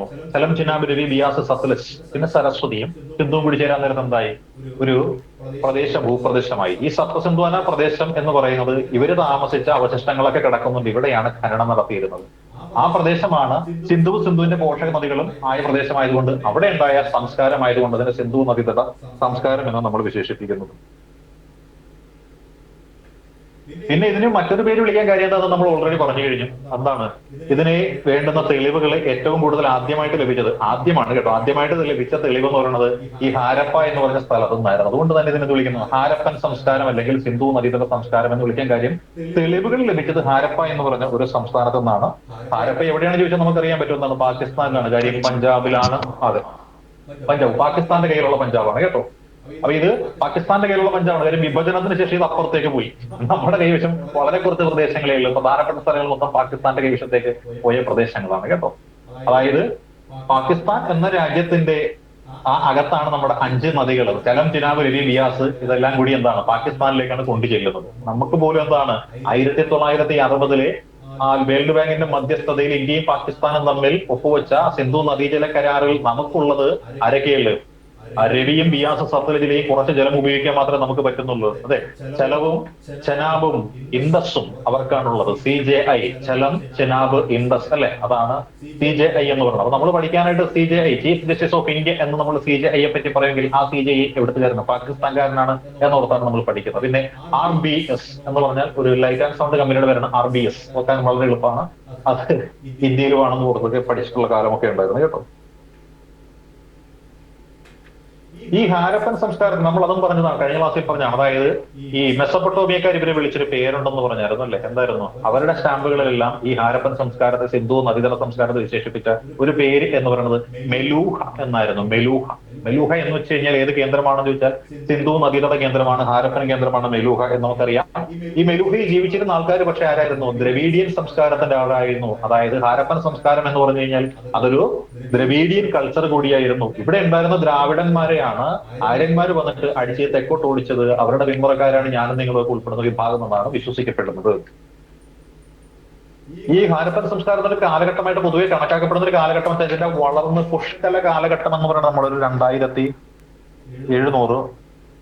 1700 BC കാലഘട്ടത്തിൽ, 1700 BC കാലഘട്ടം, അതായത് ഏകദേശം ഒരു 4000-ഓളം വർഷങ്ങൾക്ക് മുൻപുണ്ടായിരുന്ന ഒരു കാലഘട്ടമാണ് നമ്മളുടെ ഈ കാലഘട്ടം എന്നാണ് വിശേഷിപ്പിക്കപ്പെടുന്നത് കേട്ടോ. ഇതിനെ പല രീതിയിൽ 3ആയിട്ട് തരംതിരിക്കുന്നുണ്ട്. അതായത് ആ ഹാരപ്പൻ കാലഘട്ടത്തിന്റെ ആദ്യഘട്ടം, അവസാനഘട്ടം, മധ്യഘട്ടം എന്ന് പറഞ്ഞുകൊണ്ടുള്ള പേരിട്ട് വിളിക്കുന്നുണ്ട്. അതിൽ ഏറ്റവും നല്ല ഘട്ടം വെച്ചാൽ മധ്യഘട്ടമായിരിക്കും. കാര്യം തുടക്കക്കാർക്ക് ഇല്ലാതിരുന്ന പല സൗകുമാര്യങ്ങളും മധ്യകാലഘട്ടത്തിലുള്ള ആളുകൾക്ക് കിട്ടും. അവസാന കാലഘട്ടം നല്ലതാണെങ്കിലും പക്ഷെ അത് നശിപ്പിക്കപ്പെട്ട കാലഘട്ടമായതുകൊണ്ട് എല്ലാവരും അതിനെ എന്ത് ചെയ്യുന്നു? തള്ളി പറയുന്നുണ്ട്. അങ്ങനെ 3 കാലഘട്ടമുണ്ട്. ഏകദേശം നമ്മൾ പറഞ്ഞ കാലഘട്ടം അറിയാം, നമുക്ക് 3500 തൊട്ട് 1300 വരെയുള്ള ഒരു കാലഘട്ടമാണ്. സിമ്പിൾ ആയിട്ട് നമുക്ക് തരംതിരിക്കാൻ പറ്റും അല്ലെ? അതായത് ഈ ഒരു കാലഘട്ടത്തെ നമുക്ക് എന്തെടുക്കാൻ പറ്റും? മധ്യകാലഘട്ടമായിട്ട് എടുക്കാം. 3500-നും 2700-നും ഇടയിലുള്ളത് ആദ്യഘട്ടം, അല്ലെങ്കിൽ ഫസ്റ്റ് ഫേസ് എന്ന് പറയാം. 1700-നും 3000-നും ഇടയിലുള്ളത് തേർഡ് ഫേസ് എന്ന് പറയാം. നോർമൽ ആയിട്ട് നമുക്ക് ഡിവൈഡ് ചെയ്യാം. പല വർഷങ്ങൾ പല പണ്ഡിതന്മാർ പറഞ്ഞിരിക്കുന്നുണ്ട്. അതിനെക്കുറിച്ചൊന്നും വലിയ തർക്കമൊന്നും ഉണ്ടാകാൻ പോകും. പ്രത്യേകിച്ച് ഈ പൂർവ്വ അല്ലെങ്കിൽ പ്രാചീന ഇന്ത്യ ചരിത്രം എന്ന് പറയുന്നത് പല ആളുകളും അനുമാനിക്കുന്ന കാര്യമാണ്. അതുകൊണ്ട് തന്നെ ഇതിന് വ്യക്തമായിട്ടുള്ള ഉത്തരവൊന്നുമില്ല. ഈ മേഖലയിൽ നിന്നൊക്കെ PSCയോ UPSCയോ ഒക്കെ ചോദ്യം ചോദിച്ചു കഴിഞ്ഞാൽ ആരെങ്കിലുമൊക്കെ ചലഞ്ച് ചെയ്ത് കഴിഞ്ഞാൽ അത് ക്യാൻസൽ ആയി പോകത്തില്ല. കാര്യം എന്താ? പല പണ്ഡിതന്മാരും പല അഭിപ്രായമാണ് പറഞ്ഞിരിക്കുന്നത്. അതായത് നമ്മുടെ ഈ മോർട്ടിമർ വീലർ എന്നൊക്കെ പറഞ്ഞ ആൾക്കാർ പറഞ്ഞിട്ടുള്ളതുണ്ട്. പിന്നെ ദണ്ഡപാണി എന്ന് പറഞ്ഞ ആൾ പറഞ്ഞിട്ടുള്ളതും. അങ്ങനെ പല ആൾക്കാരും പല അഭിപ്രായങ്ങൾ പറഞ്ഞിട്ടുണ്ട് ഈ സിന്ധു നദിയുടെ സംസ്കാരം തകർക്കപ്പെട്ടു പോകാനുണ്ടായ കാരണങ്ങളെ കുറിച്ച്. അതുകൊണ്ട് തന്നെ പല ആൾക്കാരുടെ വെപ്പ് വെച്ചിട്ട് ചലഞ്ച് ചെയ്യാവുന്ന കാര്യങ്ങളേ ഉള്ളൂ ഇതൊക്കെ. അതുകൊണ്ട് വലിയ ആഴത്തിലുള്ള പഠനമോ ഫാക്ടുകൾ പഠനമൊന്നും വേണ്ട. ജസ്റ്റ് കാര്യങ്ങൾ മനസ്സിലാക്കുക, ലോജിക്കലി ചിന്തിക്കുന്ന കാര്യം മാത്രമേ ഇവിടെ നമുക്ക് വരുന്നുള്ളൂ കേട്ടോ. പിന്നെ ഹാരപ്പയില് നമ്മൾ പറയത്തില്ലേ എക്സ്കവേഷൻ ആക്ടിവിറ്റീസ്, അതിന് നേതൃത്വം കൊടുത്ത ആൾ ആരെന്ന് വെച്ചാൽ ജോൺ മാർഷൽ ആണ്. അതുകൊണ്ടാണ് അദ്ദേഹം ആ ഹാരപ്പൻ സംസ്കാരം അല്ലെങ്കിൽ സിന്ധു നദീതട സംസ്കാരം എന്നതിന് പേരിടാനായിട്ടുള്ള കാര്യം അത് തന്നെയാണ്. ജോൺ മാർഷൽ ആണ് അതിന് നേതൃത്വം കൊടുത്തത് എന്ന് നമുക്കറിയാം കേട്ടോ. അദ്ദേഹമാണ് നേതൃത്വം കൊടുത്തത്. ആരുടെ നേതൃത്വത്തിൽ? ആർക്കിയോളജിക്കൽ സർവേ ഓഫ് ഇന്ത്യയുടെ നേതൃത്വത്തിൽ 1921. ഈ ഒരു കാലഘട്ടം ജസ്റ്റ് ഒന്ന് മനസ്സിൽ വെച്ചേക്കുക. ആർക്കിയോളജിക്കൽ സർവേ ഓഫ് ഇന്ത്യയുടെ നേതൃത്വത്തിൽ 1921 ജോൺ മാർഷലിന്റെ നേതൃത്വത്തിൽ പാകിസ്ഥാനിലെ ഹാരപ്പൻ എന്ന സ്ഥലത്ത് നടത്തിയ എക്സ്കവേഷൻ ആക്ടിവിറ്റികളാണ് അവിടെ ഒരു പ്രാചീന ശിലായുഗ സംസ്കാരമുണ്ട് എന്ന് കണ്ടെത്തിയത് എന്ന് നമ്മൾ മനസ്സിലാക്കുക. ഇവിടെ ഔദ്യോഗികമായിട്ട് ഇങ്ങനെ ഒരു സൈറ്റ് കണ്ടെത്തി. അത് ചെകഞ്ഞെടുത്ത് വലിയ ഒരു ഏക്കർ കണക്കിന് വരുന്ന പ്രദേശം, ഒരു ടൗൺഷിപ്പ് അവർ എന്ത് ചെയ്തു? ചെകഞ്ഞെടുത്ത്. എന്നിട്ടാണ് പ്രഖ്യാപിച്ചത് ഇവിടെ ഇങ്ങനെ ഒരു നഗരം ഉണ്ടായിരുന്നു എന്ന് പ്രഖ്യാപിച്ചത്. ഇതിന്റെ കുഴപ്പമറിയോ? ആദ്യം തന്നെ പ്രഖ്യാപിച്ചു കഴിഞ്ഞാൽ ആളുകളെല്ലാം അങ്ങോട്ടേക്ക് ഇടിച്ചുകൂടിയിട്ട് അവിടെയുള്ള നഗരത്തിന്റെ സംസ്കാരം മൊത്തം പോകും. അതുകൊണ്ട് പതുക്കെ ആ നഗരം ഒരു റിക്കവർ ചെയ്തെടുത്തിട്ടാണ് ഇത് പ്രഖ്യാപിച്ചത്. അങ്ങനെ ഹാരപ്പയില് സംസ്കാരം കണ്ടെത്തിയതായിട്ട് ഔദ്യോഗികമായിട്ട് പ്രഖ്യാപിക്കപ്പെട്ട കാലഘട്ടം 1924 എന്ന് പറഞ്ഞ ഒരു വർഷമാണ് ഇത് പ്രഖ്യാപിച്ചിരിക്കുന്നത് കേട്ടോ. ഇവിടെ ഇങ്ങനെ ഒരു കൾച്ചർ ഉണ്ട് എന്ന് നമുക്ക് കണ്ടുപിടിച്ചു തന്നത് ജോൺ മാർഷൽ ആണെങ്കിലും, പക്ഷേ ഈ പ്രദേശം ഇവിടെ എത്തിയപ്പോൾ ആദ്യമായിട്ട് ഇത്തരത്തിലുള്ള സംശയമോ തോന്നിയ ഒരു വ്യക്തിയുടെ ചാൾസ് മേസൺ എന്നായിരുന്നു. ചാൾസ് മേസൺ എന്ന് പറയുന്നത് മേസൺ മേശരിയാണ് അല്ല, നമുക്കറിയാം. അപ്പൊ ഹാരപ്പൻ സംസ്കാരത്തിന്റെ ആദ്യത്തെ നമ്മള് ദീർഘദർശനം ഉണ്ടെന്ന് പറയുന്ന ആൾക്കാരുടെ ശ്രേണിയെ പറ്റി കേട്ടോ. ആദ്യമായിട്ട് തിരിച്ചറിയ ഈ ഒരു വെളിപാട് പോലെ ഇവിടെ മനുഷ്യർ ജീവിച്ചിട്ടുണ്ടായിരിക്കാം എന്നൊക്കെ പറഞ്ഞ് ആദ്യമായിട്ടൊരു നിഗമനം നടത്തിയ വ്യക്തി ചാൾസ് മേസൺ ആണ് കേട്ടോ. അതൊരു ഫാക്ട് ആണ്, കിട്ടിയതാണ്. 1862 ചാൾസ് മേസൺ ആണ് ആദ്യമായിട്ട് ഐഡന്റിഫൈ ചെയ്തത്. ഹാരപ്പൻ സംസ്കാരത്തെ ആദ്യമായിട്ട് ഐഡന്റിഫൈ ചെയ്തത് ചാൾസ് മേസൺ ആണെങ്കിലും അത് കഴിഞ്ഞ് 60 വർഷങ്ങൾക്ക് ശേഷം 1921 ജോൺ മാർഷല് ആർക്കിയോളജിക്കൽ സർവേ ഓഫ് ഇന്ത്യയുടെ നേതൃത്വത്തിൽ അവിടെ ഒരു ഖനനം നടത്തിയിട്ടാണ് ഇങ്ങനെ കുറെ കാര്യങ്ങളുണ്ട് എന്ന് കണ്ടുപിടിച്ചതും. അതിനുശേഷമാണ് അവിടെ ഹാരപ്പൻ സംസ്കാരത്തെ കുറിച്ചൊരു പ്രഖ്യാപനമൊക്കെ നടത്തുന്നത് കേട്ടോ. പിന്നെ നമ്മൾ നോക്കിയാൽ ഇവർക്ക് അറിവില്ലാതിരുന്ന മൃഗം കുതിരയാണെന്നറിയാം, ഇണക്കി വളർത്തിയിരുന്നത് നായയെ ആണെന്നറിയാം അല്ലെ. ഉപയോഗിച്ചിരുന്ന ലോഹങ്ങൾ എന്തൊക്കെയുണ്ട്? ഇവർക്ക് ഉപയോഗിച്ചിരുന്ന ലോഹങ്ങൾ അല്ലെ, ഇതെല്ലാം കിട്ടിയിട്ടുള്ളതാണ്. സ്വർണ്ണാണെങ്കിൽ കിട്ടിയിട്ടുണ്ട് അല്ലെ, സ്വർണമുണ്ട്, വെള്ളിയുണ്ട്, ചെമ്പുണ്ട്. അപ്പൊ സ്വർണവും വെള്ളിയും ചെമ്പും, ആഴ്സനിക്ക്, ഈയം, വെങ്കലം, ആഴ്സനിക്ക്, ഈയം, വെങ്കലം. അപ്പൊ ലോഹങ്ങൾ ഇവർ ഉപയോഗിച്ചിരുന്നു. വെങ്കലം ഉപയോഗിച്ചിരുന്നു, ഈയം ഉപയോഗിച്ചിരുന്നു, ആഴ്സനിക് ഉപയോഗിച്ചിരുന്നു, ചെമ്പ് ഉപയോഗിച്ചിരുന്നു, വെള്ളി ഉപയോഗിച്ചിരുന്നു, സ്വർണം ഉപയോഗിച്ചിരുന്നു. ഉപയോഗിച്ചിട്ടില്ലാത്തത് എന്താണ്? ഇരുമ്പ്. അപ്പൊ ഇരുമ്പ് ഇവർ ഉപയോഗിച്ചിട്ടില്ല. കാര്യം ഇവർക്ക് എന്താണ്, ഇരുമ്പിനെ കുറിച്ച് ധാരണയില്ല. അതുകൊണ്ടാണല്ലോ ഇവര് സ്വർണം കൊണ്ടും വെള്ളി കൊണ്ടും ഉണ്ടാക്കിയ ആയുധങ്ങളുമായിട്ട് ആര്യന്മാരോട്ട് അടിപിടിക്കാൻ ചെന്നപ്പോൾ ആര്യന്മാരെന്നല്ല, ഒന്നാം തരം അല്ലെ കറുത്തിരുമ്പ് കൊണ്ടുണ്ടാക്കിയ ആയുധങ്ങൾ കൊണ്ട് ഇവന്മാര് വെട്ടിമുറിച്ച് ഓടിച്ച് പരാജയപ്പെടുത്തി തോപ്പിക്കുന്നത്. ഇവര് കാളപ്പുറത്തൊക്കെ യുദ്ധം ചെയ്യാൻ ചെല്ലുമ്പോൾ അവര് കുതിരപ്പുറത്ത് പാഞ്ഞു വന്നിട്ടാണ് ഇവരെ പരാജയപ്പെടുത്തി പോയത് കേട്ടോ. ഇവർക്ക് ചെമ്പ് കിട്ടിയിരുന്നത് അന്നും ഇന്നുമുള്ള ഒരു മൈനിങ് ഇൻസ്റ്റിറ്റ്യൂഷൻ ഉണ്ട്, ഖേത്രി എന്ന് പറഞ്ഞ സ്ഥലമാണ്. അപ്പം ഖേത്രിയിലെ നിന്നാണ് ഇവർക്ക് ആവശ്യത്തിന് വേണ്ടുന്ന ചെമ്പുകളൊക്കെ കിട്ടിയിരുന്നത് എന്ന് പറയപ്പെടുന്നുണ്ട്. ഇവര് സ്വർണവും വെള്ളിയും ഒക്കെ കൂട്ടി ഇലക്ട്രം എന്ന് പറയുന്ന ഒരു പ്രത്യേക ലോഹക്കൂട്ട് ഇവർ നിർമ്മിച്ചിരുന്നു എന്നാണ് പറയുന്നത്. ഇലക്ട്രം എന്ന് പറഞ്ഞ ലോഹക്കൂട്ട് സ്വർണവും വെള്ളിയും കൂടി ചേർത്താണ് നിർമ്മിക്കുന്നത് എന്ന് കണ്ടെത്തിയത് ഈ പറയുന്ന ആരാണ്? സിന്ധു നദീതട നിവാസികളാണ് എന്ന് പറയുന്നുണ്ട്. ഇവിടുത്തെ പ്രധാനപ്പെട്ട നഗരങ്ങൾ നമ്മൾ നോക്കിയാൽ ഹാരപ്പ എന്നുള്ള പേരിലാണ് അറിയപ്പെടുന്നത്. പക്ഷേ ഹാരപ്പയേക്കാളും വലിയൊരു പ്രദേശം പിന്നീട് കണ്ടെത്തി, അതാണ് മോഹൻജൊദാരോ എന്ന് പറയുന്നത് കേട്ടോ. മോഹൻജൊദാരോ, ഹാരപ്പ കഴിഞ്ഞാൽ അടുത്ത് വരുന്ന മോഹൻജൊദാരോ അല്ലെ. ഇതൊക്കെ എന്ന് തൊട്ട് പഠിക്കുന്നതാണ്. ഇതൊക്കെ ഉണ്ട് 5ാം ക്ലാസ് മുതൽ പഠിക്കുന്നതാണ്. ഹാരപ്പ, മോഹൻജൊദാരോ എന്നൊക്കെയുള്ള പേര് അല്ലെ. 5ാം ക്ലാസ് തൊട്ട് പഠിക്കുന്ന പേരല്ലേ മോഹൻജൊദാരോയും ഹാരപ്പായോ എന്നൊക്കെ പറയുന്നത്. അപ്പം മോഹൻജൊദാരോ എന്ന് പറയുന്നത്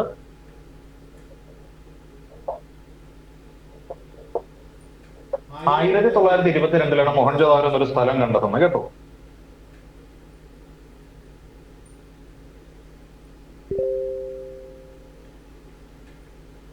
ഇനി കൃത്യമായിട്ട് പറഞ്ഞാൽ ഹാരപ്പ എവിടെയാണ് സ്ഥിതി ചെയ്യുന്നത്? ഹാരപ്പ സ്ഥിതി ചെയ്യുന്നത് എന്താണെന്ന് അറിയാമോ? പഞ്ചാബ്, പാകിസ്ഥാനിലെ പഞ്ചാബ്. അതെ, പാകിസ്ഥാനിലെ പഞ്ചാബിലെ സഹിവാൾ എന്ന് പറഞ്ഞൊരു പ്രദേശമുണ്ട്. പാകിസ്ഥാനിലെ പഞ്ചാബിലെ സഹിവാൾ എന്ന് പറഞ്ഞൊരു പ്രദേശമുണ്ട്. ആ സഹിവാളിലാണ് ഇത് സ്ഥിതി ചെയ്യുന്നത് കേട്ടോ. ജോൺ മാർഷലാണ് ഈ പ്രദേശങ്ങളെല്ലാം കയ്യേറി. പക്ഷെ ഇവിടെ ആരുകൂടി വരുന്നുണ്ട്, ദയാറാം സാഹിനി എന്ന് പറയുന്ന ആള് വീണ്ടും അവിടെ പോയി കുഴിച്ചിട്ടുണ്ട് കേട്ടോ. ഹാരപ്പയുമായി ബന്ധപ്പെട്ടുകൊണ്ട് ഉത്ഖനനം നടത്തിയ ആള്, മൈനിങ് ആരംഭിച്ചത് ജോൺ മാർഷലാണെങ്കിൽ ഉത്ഖനനം നടത്തിയ വ്യക്തിയുടെ പേര് ദയാറാം സാഹിനി എന്നാണ്. ദയാറാം സാഹിനി, ഈ പേര് കൂടി ഒന്ന് ഓർത്തേക്കുക. ഇദ്ദേഹവും ഉത്ഖനനത്തിന് പോയ വ്യക്തിയാണ് ദയാറാം സാഹിനി എന്ന് നമുക്കറിയാം. ഈ ഹാരപ്പ എന്ന് പറയുന്ന പേര് ഋഗ്വേദത്തിൽ പരാമർശിക്കുന്നുണ്ട്. എന്ത് പേരിലാണെന്ന് അറിയാവോ ഹാരപ്പ എന്ന പേര് പരാമർശിക്കുന്നത്?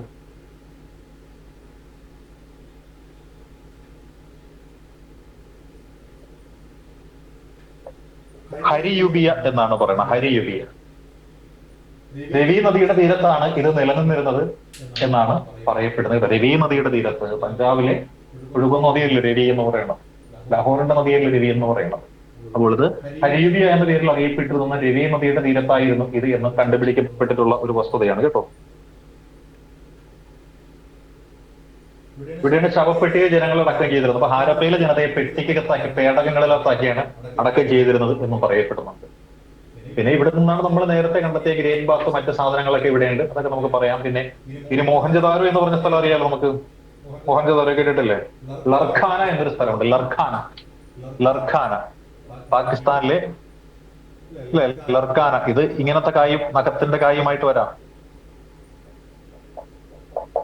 ലർഖാന എന്ന സ്ഥലത്തു നിന്നാണ് മോഹൻജൊദാരോ എന്ന് പറഞ്ഞ സൈറ്റിന്റെ അവശിഷ്ടങ്ങളൊക്കെ നമ്മൾ കിട്ടിയിരിക്കുന്നത്. ഇത് സിന്ധി ഭാഷയിൽ ഇതിന്റെ പേര് മൗണ്ട് ഓഫ് ഡെഡ് എന്നാണ്, മരിച്ചവരുടെ കുന്നെന്നാണ്. ലോത്തൽ എന്ന് പറയുന്ന ഗുജറാത്തിലെ സൈറ്റ് ഉണ്ട്, അതിന് ഗുജറാത്തി ഭാഷയിൽ പറയുന്നത് എന്താണ്? മരിച്ചവരുടെ കുന്നെന്ന് തന്നെയാണ് അർത്ഥം വരുന്നത്. അപ്പൊ ലോത്തലും മോഹൻജൊദാരോയും എന്തർത്ഥമാണ് പ്രാദേശിക ഭാഷയിൽ? സിന്ധി ഭാഷയിൽ മോഹൻജൊദാരോ എന്ന് വെച്ചാൽ മരിച്ചവരുടെ കുന്നാണെങ്കിൽ ലോത്തൽ എന്ന് പറഞ്ഞു കഴിഞ്ഞാൽ ഗുജറാത്തി ഭാഷയിൽ മരിച്ചവരുടെ കുന്നാണ്.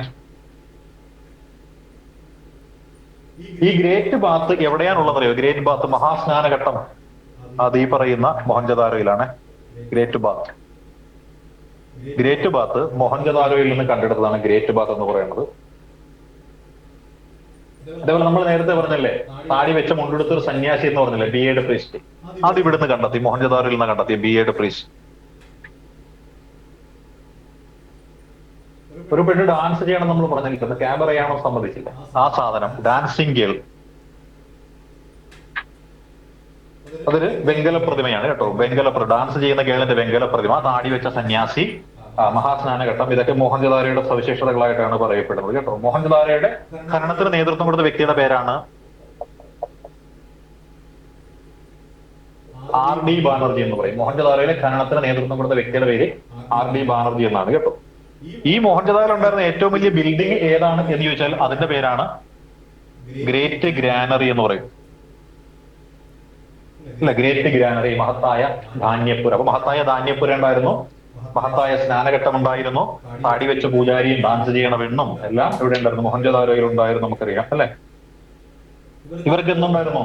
Drainage system. ലോകത്തിൽ ആദ്യമായിട്ട് ഡ്രൈനേജ് സിസ്റ്റം ഉണ്ടായിരുന്നു ഇവിടെയാണെന്നാണ് പറയപ്പെടുന്നത്.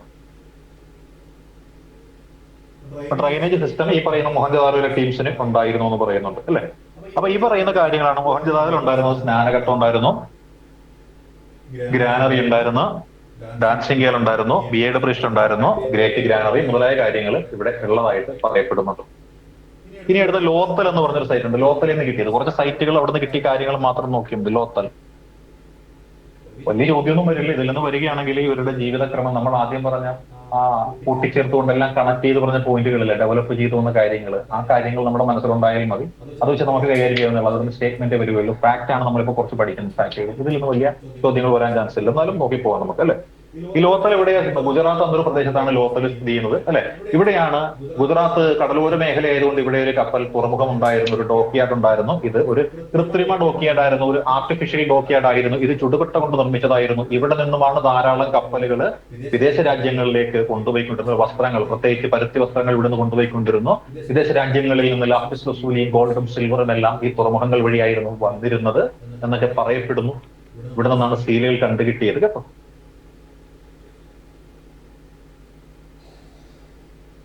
അവിടെ ഒരു കപ്പൽ നിർമ്മാണശാല ഉണ്ടായിരുന്നു എന്നൊരു കണ്ടെത്തുന്നുണ്ട്. കപ്പൽ നിർമ്മാണശാല, അതാണ് നമ്മൾ പറയുന്നത് ഡോക്യാർഡ് ഉണ്ടായിരുന്നു എന്ന് പറയുന്നുണ്ട്. പിന്നെ വ്യാപാരികൾ ധാരാളം ഉണ്ടാകും. കാര്യം തുറമുഖ നഗരമായതുകൊണ്ട് ഇവിടെ കൊണ്ടുവന്നവരുടെ ലോഡുകളെല്ലാം കൂടി അട്ടിയിട്ട് വെച്ചിട്ട് കപ്പൽ പുറപ്പെടാൻ നേരത്ത് കപ്പലിൽ കയറ്റിയാണ് കൊടുത്തു വിട്ടിരുന്നതുകൊണ്ട് വ്യാപാരികളും വ്യാപാരശാലകളും പണ്ടകശാലകളും വെയർഹൗസ് എന്നാണ് കേട്ടോ. പണ്ടകശാലകൾ വെയർഹൗസുകളും ഇവിടെ ഉണ്ടായിരുന്നു എന്ന് പറയുന്നുണ്ട്. ഇതിന്റെ അർത്ഥം മരിച്ചവരുടെ ഭാഷ എന്ന് തന്നെയാണ്. ഗുജറാത്തി ഭാഷയിൽ ഇതിന്റെ അർത്ഥവും മരിച്ചവരുടെ കുന്ന് എന്ന് തന്നെയാണ് കേട്ടോ. ഇതേപോലെ മറ്റൊരു സ്ഥലമുണ്ട് കേട്ടോ, രാജസ്ഥാനിൽ കേന്ദ്രീകരിച്ചൊരു സ്ഥലമുണ്ട്. രാജസ്ഥാനിൽ കേട്ടോ, രാജസ്ഥാനിൽ എന്തേ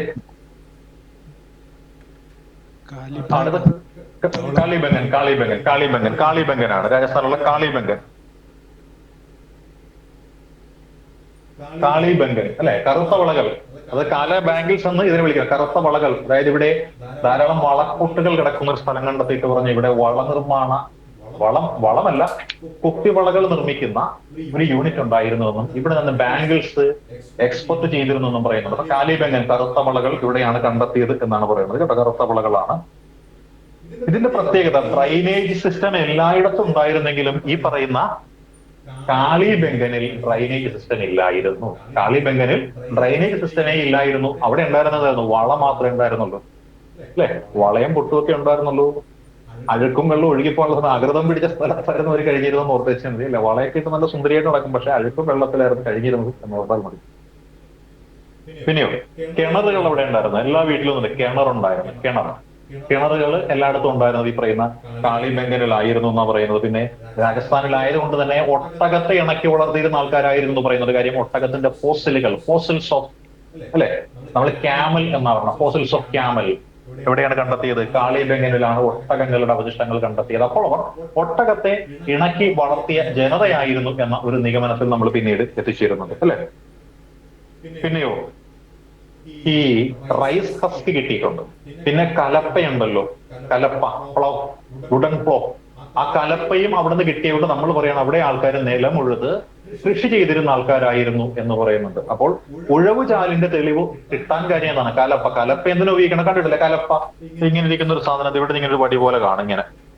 എന്നിട്ട് ഇവിടുന്ന് ഒരു സംഭവം ഇങ്ങനെ കാണും. എന്നിട്ട് ഇതിൽ ഇങ്ങനെ ചുറ്റിപ്പിടിച്ചുന്ന സാധനം. എന്നിട്ട് കർഷകൻ എന്ന് പറഞ്ഞ ആള് ഇത് തോളത്ത് വെച്ചിട്ട് ഇങ്ങനെ പോകുന്ന ആളാണ്. ഇതിങ്ങനെ ഇരിക്കും. ഇതാണ് ഇതിന്റെ ഒരു പക്ഷെ ഇങ്ങനെ കൂർത്തിരിക്കും. ഇത് മണ്ണിലേക്ക് വെച്ചിട്ട് കാളയുടെ പുറത്ത് ഈ സാധനം വെച്ച് കെട്ടിയിട്ട് കർഷകൻ ഇവിടെ കയറി ഇങ്ങനെ നിൽക്കും. അപ്പൊ ഈ മണ്ണിലേക്ക് താഴും. കാള വലിച്ചുകൊണ്ട് പോകാൻ നേരത്തെ കർഷകന്റെ വെയിറ്റ് കൊണ്ട് ഇതിങ്ങനെ ഉരുണ്ടുരുണ്ടു. അതാണ് സംഭവം. സിമ്പിൾ. നമ്മളൊരു കോടാലി എടുത്ത് നിലത്ത് വെച്ചിട്ട് അടിക്കുന്നു, എന്നിട്ട് പതുക്കെ ഇങ്ങനെ വലിച്ചു കഴിഞ്ഞാൽ എങ്ങനെ ഇരിക്കും? അതേ അവസ്ഥ തന്നെയാണ് ഇതിന്. അപ്പൊ എന്താണ് ഉഴവുചാലിന്റെ തെളിവ് കിട്ടിയ സ്ഥലം എന്ന് പറയുന്നതാണ് കാളിബംഗൻ എന്ന് പറയുന്നത്. ഇനി മറ്റൊരു സ്റ്റേറ്റ് ഉണ്ട്, അതാണ് ചൻഹൂദാരോ എന്ന് പറയും കേട്ടോ. ചൻഹൂദാരോ,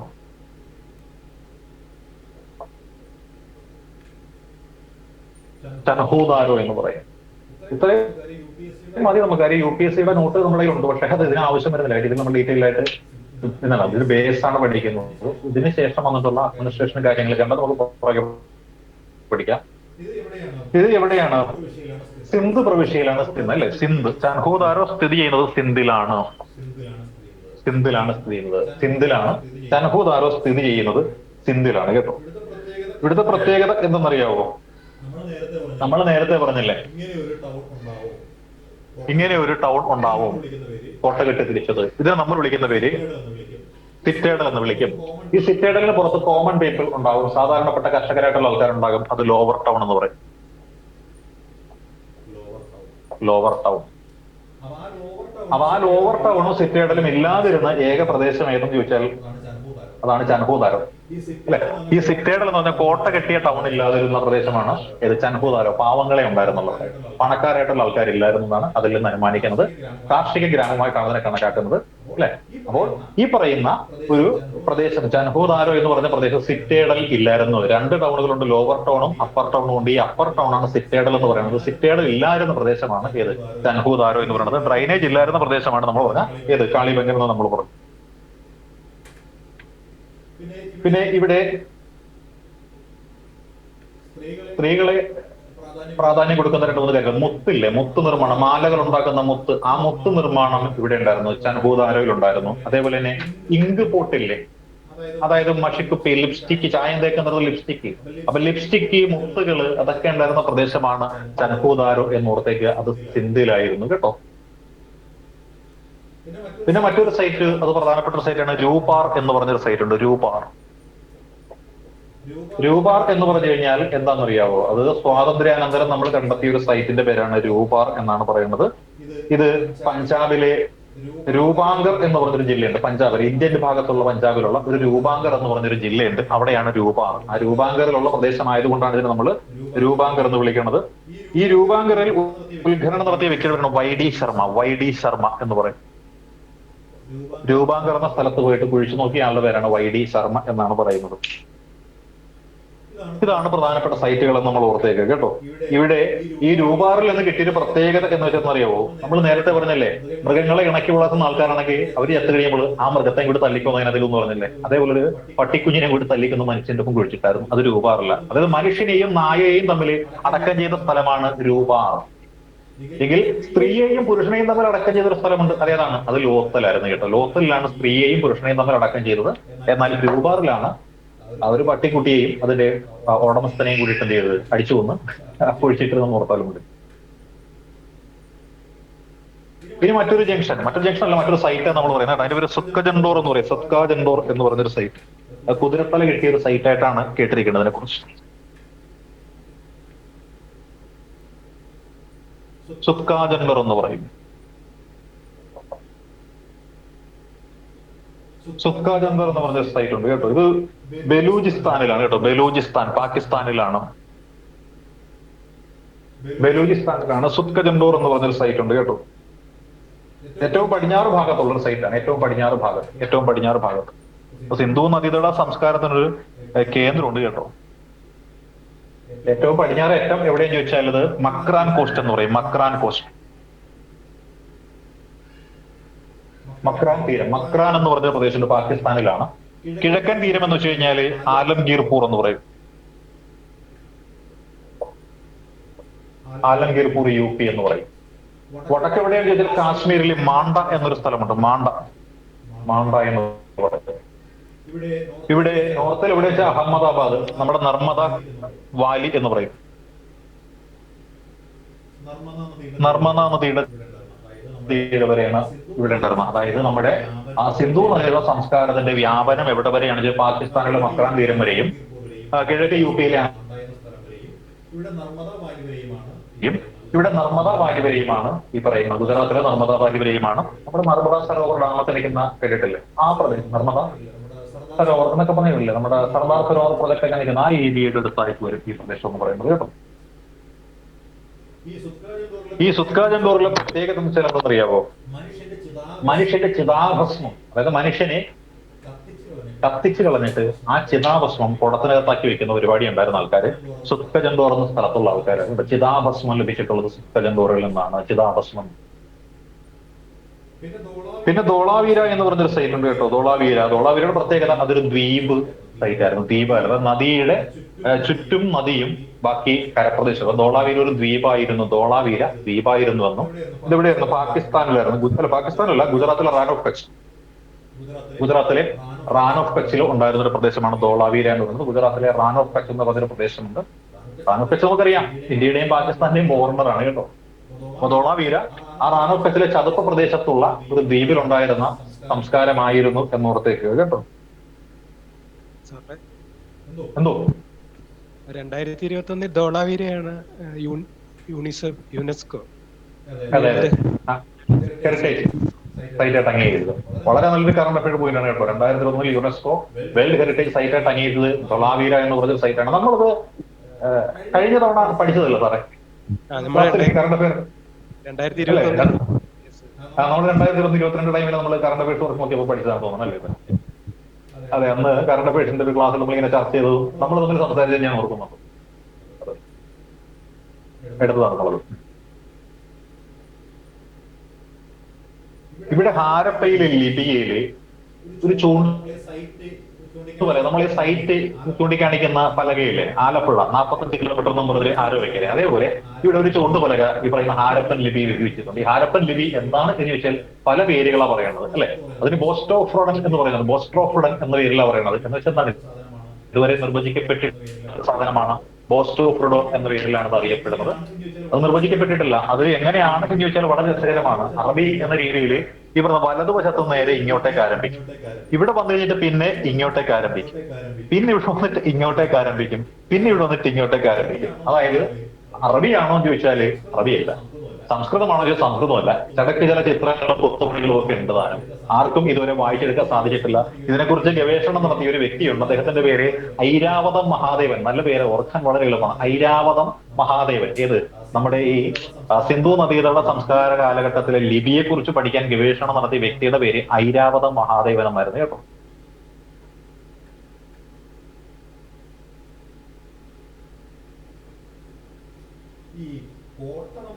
ഈ കോട്ട നമ്മൾ എല്ലായിടത്തും പറഞ്ഞതാണ്, സിറ്റേഡൽ എന്ന് പറയുന്ന സംവിധാനം. പക്ഷെ ഈ കോട്ടയ്ക്ക് വാതിൽ വെച്ചിട്ടുള്ള ധോളവീര വാതിൽ കടന്നാലേ പോകാൻ പറ്റുള്ളൂ. അത്തരത്തിൽ കോട്ടവാതിൽ ഉണ്ടായിരുന്ന ഒരേ ഒരു നഗരം എന്ന് പറയുന്നത് ഈ ധോളാവീര എന്ന് പറയുന്ന സൈറ്റ് ആയിരുന്നു കേട്ടോ. ഇതിന് മറ്റൊരു പ്രത്യേകതയും കൂടിയുണ്ട്. നമ്മുടെ യോഗാ ദിനമായിട്ട് നമ്മൾ ആചരിക്കുന്നത് എന്താണ്? യോഗാ ദിനം ജൂൺ 21. ജൂൺ 21 യോഗാ ദിനം അല്ലെ. ഈ യോഗാ ദിനത്തിന്റെ മറ്റൊരു പ്രത്യേകത, ജൂൺ 21 മറ്റൊരു പ്രത്യേകത എന്താണ്? സൂര്യനുമായി ബന്ധപ്പെടുത്തിക്കൊണ്ട്. മ്യൂസിക് ഡേ ആണ്. സൂര്യനുമായി ബന്ധപ്പെടുത്തിക്കൊണ്ട് ഗ്രീഷ്മായനാന്ത ദിനം. അതെ, സൂര്യൻ ഉത്തരായ രേഖയ്ക്ക് മുകളിൽ എത്തുന്ന ദിനമാണ് ഈ പറയുന്ന ജൂൺ 21 അല്ലെ. ഉത്തരായന രേഖയ്ക്ക് മുകളിൽ ഉത്തരായന രേഖയിൽ സ്ഥിതി ചെയ്യുന്ന ഹാരപ്പൻ നഗരം, അതാണ് ഈ ധോളാവീര. ഉത്തരായന രേഖയ്ക്ക് മുകളിലാണ്. ഉത്തരായന രേഖ കടന്നു പോകുന്ന ഹാരപ്പൻ നഗരം, ഉത്തരായന രേഖ കടന്നു പോകുന്ന ഹാരപ്പൻ നഗരമായിട്ട് നമുക്ക് ഈ ധോളാവീരയെ വിശേഷിപ്പിക്കാൻ സാധിക്കുന്നതാണ് കേട്ടോ. മറ്റൊരു സൈറ്റ് ഉണ്ട് കേട്ടോ, ബനവാലി എന്ന് പറഞ്ഞൊരു സൈറ്റ്. ബനവാലി ഇത് ഹരിയാനയിലാണ് കേട്ടോ. ഹരിയാനയിലാണ് ബനവാലി സ്ഥിതി ചെയ്യുന്ന. ഹരിയാനയിലാണ്. ഹിസാർ എന്ന് പറയുന്ന ഒരു സൈറ്റ് ഉണ്ട്. ഹിസാർ എന്ന് പറഞ്ഞൊരു ജില്ലയിൽ ഹരിയാനയിലെ ഹിസാറിൽ സ്ഥിതി ചെയ്യുന്ന സൈറ്റാണ് ബനവാലി എന്ന് പറഞ്ഞൊരു സൈറ്റാണ് ബനവാലി കേട്ടോ. ഇത് ഖഗർ എന്ന് പറഞ്ഞൊരു നദി. ആ നദീ തീരത്താണ് പിന്നെ ഖഗർ എന്ന് പറഞ്ഞൊരു നദിയുണ്ട്. ഈ നദിയെയാണ് നമ്മൾ പഴയ കാലത്ത് ഭൂമിക്ക് അടിയിലേക്ക് അപ്രത്യക്ഷയായി പോയ സരസ്വതി നദിയുടെ പുനരവതാരം എന്ന് വിശേഷിപ്പിക്കുന്ന ഈ ഖഗർ എന്ന് പറയുന്ന നദിയെയാണ് കേട്ടോ. ഖഗർ എന്നുള്ള നദിയാണ്. ഈ ഖഗർ നദിയുടെ പ്രത്യേകത എന്താണെന്ന് വെച്ചാൽ ഇത് സിന്ധു നദീതട വ്യവസ്ഥയെയും ഗംഗാ നദീതട വ്യവസ്ഥയും തമ്മിൽ വേർതിരിക്കുന്നു എന്നുള്ളതാണ്. ഈ ഖഗറിന് പടിഞ്ഞാറ് ഭാഗത്തുള്ളത് സിന്ധു നദീതട വ്യവസ്ഥയും ഖഗറിന് കിഴക്ക് ഭാഗത്തുള്ളത് ഗംഗാ നദീതട വ്യവസ്ഥയുമാണ്. അപ്പം ഇൻഡസിനെയും സിന്ധുവിനെയും ഇന്ത്യൻ മണ്ണിൽ ഡിവൈഡ് ചെയ്യുന്ന നദി എന്നുള്ളതാണ് ഈ ഖഗറിന്റെ പ്രത്യേകത കേട്ടോ. ഇത് ഖഗർ നദിയുടെ തീരത്ത് കാണപ്പെട്ട ഒരു സൈറ്റാണ് ഇത് ബനവാലി എന്ന് പറയുന്ന സൈറ്റ് കേട്ടോ. ഇവിടെ ബാർലി എന്ന് പറയുന്നത് കൃഷി ചെയ്തിട്ടുണ്ട് കേട്ടോ. ബാർലി ഉണ്ട്, പിന്നെ കലപ്പ. കലപ്പ എന്ന് വെച്ചാൽ സാധനം നമ്മൾ നില ഉഴണ സാധനം, വുഡൻ പ്ലോ എന്ന് പറഞ്ഞില്ലേ, അത് വുഡനല്ല കിട്ടിയത്, കളിമണ്ണ് കൊണ്ടുണ്ടാക്കിയ കലപ്പയുടെ ഒരു രൂപമൊക്കെ കിട്ടിയിട്ടുണ്ട്. അപ്പോൾ അവിടെയുള്ള ആളുകൾക്ക് കലപ്പയൊക്കെ ഉപയോഗിക്കാൻ അറിയാമായിരുന്നു എന്നാണ് ഇതിൽ നിന്ന് നമ്മൾ മനസ്സിലാക്കുന്നത് കേട്ടോ. അടുത്ത മറ്റൊരു സൈറ്റാണ് കോട്ട് ദിജി എന്ന് പറയും. കോട്ട് ദിജി വലിയ പ്രാധാന്യമില്ല. ഇവിടെ കാള, മാതൃദീപം മുതലായിട്ടുള്ള പ്രതിമകളെല്ലാം കിട്ടിയിട്ടുള്ളതായിട്ടാണ് പറയുന്നത്. ഇത് തീ കത്തി നശിച്ചൊരു സിറ്റി ആയിട്ടാണ് പറയുന്നത്. കോട്ട് ദിജി എന്ന് പറയുന്നത് തീപിടുത്തം ഉണ്ടായിട്ട് നശിച്ചുപോയ സിറ്റി ആയിട്ടാണ് പറയുന്നത് കേട്ടോ. സിന്ധു നദിയുടെ ഏറ്റവും വലിയ വലിപ്പം കൂടിയ അതാണ് സംസ്കാരമായിട്ട് പറയുന്നത് രാഖിഗഡി എന്ന് പറയുന്ന ഒരു സംസ്കാരത്തിനെയാണ് ഏറ്റവും വലിപ്പം കൂടിയൊരു രാഖിഗഡിയായിട്ട് പറയുന്നുണ്ട്. ഏറ്റവും ചെറുതിനെ നമ്മൾ പറയുന്നത് അലക്ഡിനോ എന്ന് പറയും. അലക്ഡിനോ ചോദ്യമൊന്നും വരില്ല കേട്ടോ, അലക്ഡിനോ ഒന്നും വരില്ല. കാര്യം നമ്മൾ പഠിക്കാൻ പോകുന്നത് ഏൻഷ്യന്റ് ഇന്ത്യയിലെ സിന്ധു നദിയുടെ സംസ്കാരത്തെ കുറിച്ചുള്ള SSCയുടെ പരീക്ഷയല്ല, ഇത് അർബനൈസേഷനെ കുറിച്ചുള്ളതാണ്. അതുകൊണ്ട് വലിയ ചോദ്യമൊന്നും ഇവിടെ വരാൻ പോകുന്നില്ല.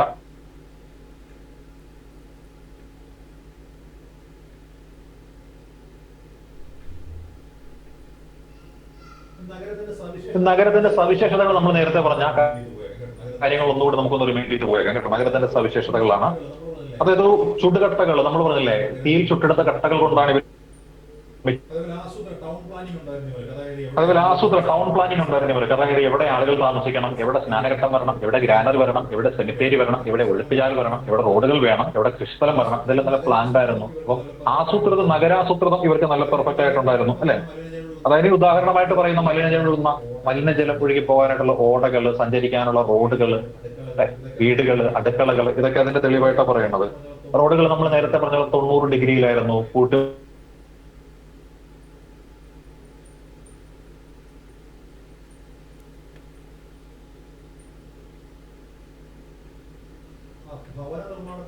ഭവന നിർമ്മാണത്തെ കുറിച്ച് പറഞ്ഞിട്ടുണ്ട്. അത് നമ്മൾ നേരത്തെ പറഞ്ഞ പോലെ എന്താണ്, അഗ്രഹാരം പോലെ റോഡിന്റെ ഇരുവശവുമായിട്ടാണ് ഇവര് വീടുകൾ നിർമ്മിച്ചിരുന്നത് എന്ന് പറയുന്നുണ്ട്.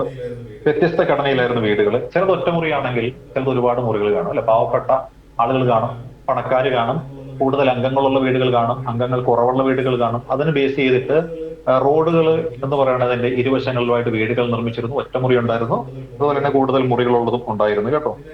പിന്നെ പ്രത്യേകമായിട്ട് പറഞ്ഞു കഴിഞ്ഞാൽ നമ്മുടെ ഇപ്പോൾ ഇന്ത്യയിൽ നമ്മുടെ പ്രധാനമന്ത്രി നടപ്പിലാക്കാൻ ശ്രമിക്കുന്ന പദ്ധതി എല്ലാവർക്കും ശൗചാലയം എന്ന് പറയുന്നില്ലേ, ആ ശൗചാലയങ്ങള് അന്നത്തെ കാലത്ത് എല്ലാ വീടുകളിലും ഉണ്ടായിരുന്നു എന്നാണ് പറയുന്നത്. അതായത് 5000 വർഷങ്ങൾക്ക് മുൻപുള്ള ആളുകളുടെ എല്ലാവരുടെയും വീട്ടിൽ ശൗചാലയം ഉണ്ടായിരുന്നു. എന്നാൽ ഇന്ത്യയിൽ ഇപ്പോഴും അതിന്റെ 20 കോടി ആളുകൾക്ക് ശൗചാലയം ഇല്ല എന്നാണ് പറയപ്പെടുന്നത്. അഴുക്കുചാലൊഴുകി പോകാനുള്ള സംവിധാനം ഉണ്ടായിരുന്നു, നമ്മൾ പറഞ്ഞതാണത് അല്ലെ. ഗ്രേറ്റ് ബാത്തിനെ പറ്റി നമ്മൾ സൂചിപ്പിച്ചാണ്. ഗ്രേറ്റ് ബാത്തിന്റെ പ്രത്യേകത എന്ന് വെച്ചാൽ അത് മോഹൻജദാരോയിലാണ് കണ്ടെടുത്തത് എന്ന് നമ്മൾ പറഞ്ഞായിരുന്നു അല്ലെ. ഇഷ്ടികകൾ കൊണ്ട് തന്നെയാണ് ഇത് നിർമ്മിച്ചിരിക്കുന്നത്. ഗ്രാനറി, ഗ്രേറ്റ് ഗ്രാനറി ഉണ്ടെന്ന് പറഞ്ഞു. അത് ഹരപ്പയിലും മോഹൻജദാരോയിലും ഒക്കെ നമ്മൾ കണ്ടെത്തിയ സംവിധാനമാണ് ധാന്യപ്പുര എന്ന് പറയുന്നത്. ധാന്യങ്ങൾ ഉണക്കാനോ സംഭരിക്കാനോ ഒക്കെയുള്ള സൗകര്യമായിരുന്നു ഉണ്ടായിരുന്നത്. അപ്പോൾ ധാന്യപ്പുരയിൽ എന്തൊക്കെ ഉണ്ടായിരുന്നു? ഗോതമ്പ് ഉണ്ടായിരുന്നു, ബാർലി ഉണ്ടായിരുന്നു, എള്ളുണ്ടായിരുന്നു. ഇതൊക്കെയാണ് ബാർലി, ഗോതമ്പ്, എള്ള്, പയറുവർഗ്ഗങ്ങളൊക്കെ കൃഷി ചെയ്തിരുന്നു. മിച്ചം വരുന്ന ഉൽപ്പന്നങ്ങളാണ് ഇവിടെ സൂക്ഷിച്ചിരുന്നെന്ന് പറയുന്നുണ്ട് അല്ലെ. നികുതി പിരിച്ചിരുന്നത് ധാന്യങ്ങളായിരുന്നു നികുതി പിരിച്ചതെന്ന് പറയുന്നുണ്ട്.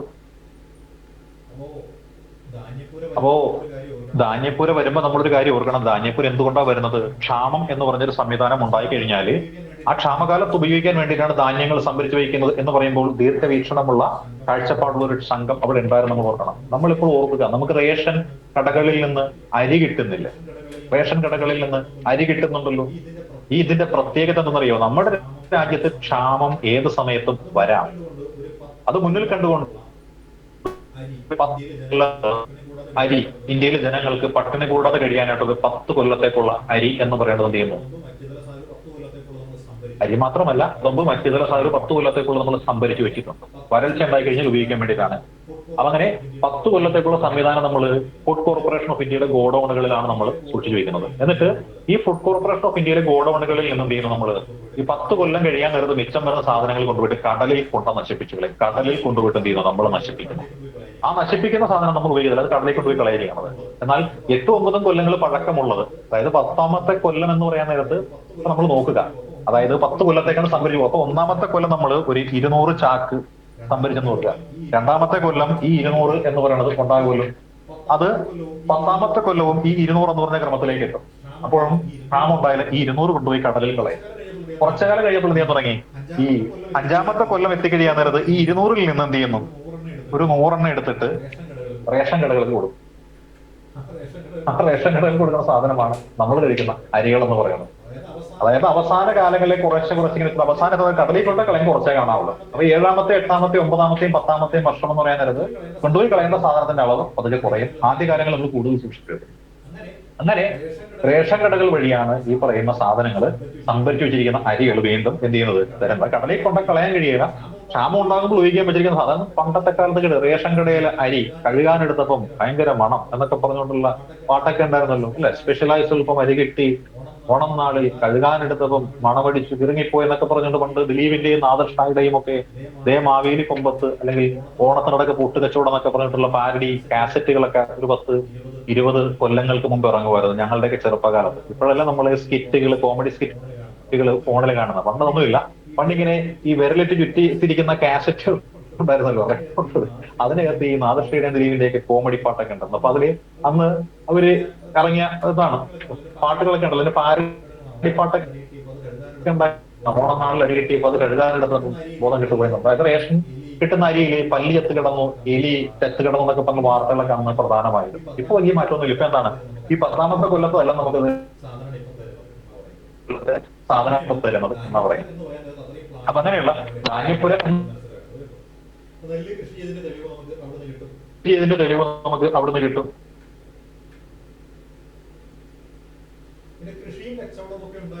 പിന്നെ കൃഷിയും കച്ചവടവും ഒക്കെ ഉണ്ടായിരുന്നു എന്നതിന്റെ ഉത്തമ ഉദാഹരണമായിട്ട് നമുക്ക് കിട്ടുന്നതാണ് ഈ തുറമുഖങ്ങളുമായി ബന്ധപ്പെട്ടിട്ടുള്ള നഗരങ്ങളുടെ ആവിർഭാവം എന്ന് പറയുന്നത്. അതായത് വിദേശത്തേക്ക് സാധനങ്ങൾ കയറ്റുമതി ചെയ്യുന്നതിനും അവിടെ നിന്നുള്ള സാധനങ്ങൾ തിരിച്ചിങ്ങോട്ട് തുറമുഖങ്ങളും ഓർക്കുക.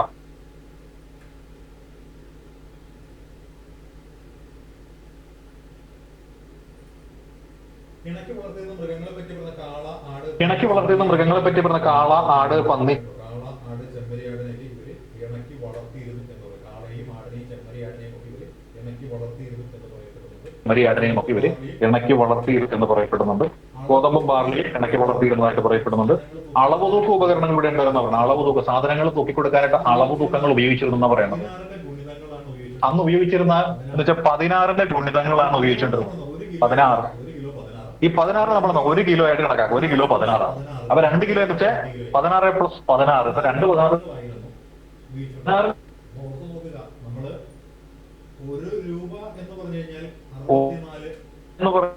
64 അല്ലെ? അതല്ലായിരുന്നു 1 രൂപയായിട്ട് പണ്ടെടുത്തിട്ടിരുന്നു. 64 പൈസ, ഒരണ, 4 അണ എന്ന് പറഞ്ഞു കഴിഞ്ഞാൽ 4 അണ പണ്ടത്തെ കണക്കാണ്. 4 അണ വെച്ചാൽ 16 പൈസക്കായിരുന്നു നമ്മള് 4 അണ എന്ന് പറഞ്ഞിരുന്നത്. 4 അണ എന്ന് വെച്ചാൽ 16 അണ. അപ്പൊ 16 അണ ചേരുന്നത് 1 രൂപയുമായിരുന്നു. 4 അണ 16 പൈസ. 16 ഗുണം 4 എന്ന് വെച്ചാൽ 64 പൈസ എന്ന് പറയുന്നതാണ് 16 അണ. ആ 16 അണയാണ് 1 രൂപയുമായിട്ടുണ്ടായിരുന്നത്. അപ്പൊ ഇതേ കണക്ക് തന്നെയാണ് പണ്ടുണ്ടായിരുന്നത്. 16-ന്റെ കണക്കായിരുന്നു ഉണ്ടായിരുന്നെന്ന് പറയുന്നത് ഇതിന്റെ അടിസ്ഥാനത്തിൽ തന്നെയാണ് കേട്ടോ. ഇവർക്ക് കച്ചവടം ഉണ്ടായിരുന്നു. ആരൊക്കെയായിട്ട് നമ്മൾ പറഞ്ഞായിരുന്നു അല്ലേ? മെസപ്പൊട്ടോമിയക്കാരായിട്ട്, ഇറാൻകാരുമായിട്ട്, ബഹ്റിൻകാരായിട്ട്, മധ്യേഷ്യക്കാരും ഒക്കെ ആയിട്ട് ഇവർക്ക് കച്ചവടം ഉണ്ടായിരുന്നു എന്ന് പറയുന്നുണ്ടായിരുന്നു. പല സാധനങ്ങൾ ഇവർ കൊണ്ടുവന്ന ലാപ്പിസ് ലസൂലി, അതേപോലെ സ്വർണം, പിന്നെന്താണ് ആനക്കൊമ്പ് ഒക്കെ കയറ്റുമതി ചെയ്തിരുന്നു. കുറെ സാധനങ്ങൾ ഇങ്ങോട്ട് ഇവർ കൊണ്ടുവന്നിട്ടുണ്ടായിരുന്നു. ഇതിനെപ്പറ്റി പറഞ്ഞത് ഒരു മെലൂഹ എന്നായിരുന്നു പറഞ്ഞിരുന്നു. നമ്മൾ ഓൾറെഡി പറഞ്ഞിട്ടുള്ളതാണ്. ഹാരപ്പയിൽ നിന്ന് മെസോപ്പൊട്ടോമിയയിലുള്ള കുറച്ച് സീലുകൾ കിട്ടിയിട്ടുണ്ട്. മെസോപ്പൊട്ടോമിയയിൽ നിന്ന് ഹാരപ്പയിൽ ഉപയോഗിച്ച സീലുകൾ കിട്ടിയിട്ടുണ്ട്. അപ്പോ ഇവർ രണ്ടുപേരും തമ്മിൽ വ്യാപാര ബന്ധം ഉണ്ടായിരുന്നു എന്നുള്ള കണ്ടെത്തൽ വളരെ സത്യസന്ധമാണെന്ന് നമുക്ക് ബോധ്യപ്പെട്ടിട്ടുണ്ട്. ഹാരപ്പയിൽ നിർമ്മിച്ച ഭരണി ഒമാൻ എന്ന് പറയുന്ന ഒരു രാജ്യത്ത് നിന്ന് കണ്ടെത്തിയപ്പോൾ ഇവിടെ നിന്ന് ഭരണിക്കാത്ത സാധനങ്ങൾ അങ്ങോട്ട് കൊടുത്തു വിട്ടിരുന്നു നമുക്ക് മനസ്സിലാക്കാനായിട്ട് സാധിക്കുന്നതാണ് കേട്ടോ. കളിമണ്ണിൽ ഉണ്ടാക്കിയ പായ്ക്കപ്പലിന്റെ രൂപങ്ങൾ നമ്മൾ ഇവിടെ നിന്ന് കണ്ടെത്തിയിട്ടുണ്ട്. അപ്പൊ പായ്ക്കപ്പൽ ഇവർക്ക് പരിചിതമായ ഒരു സാധനമായിരുന്നു എന്നറിയാം.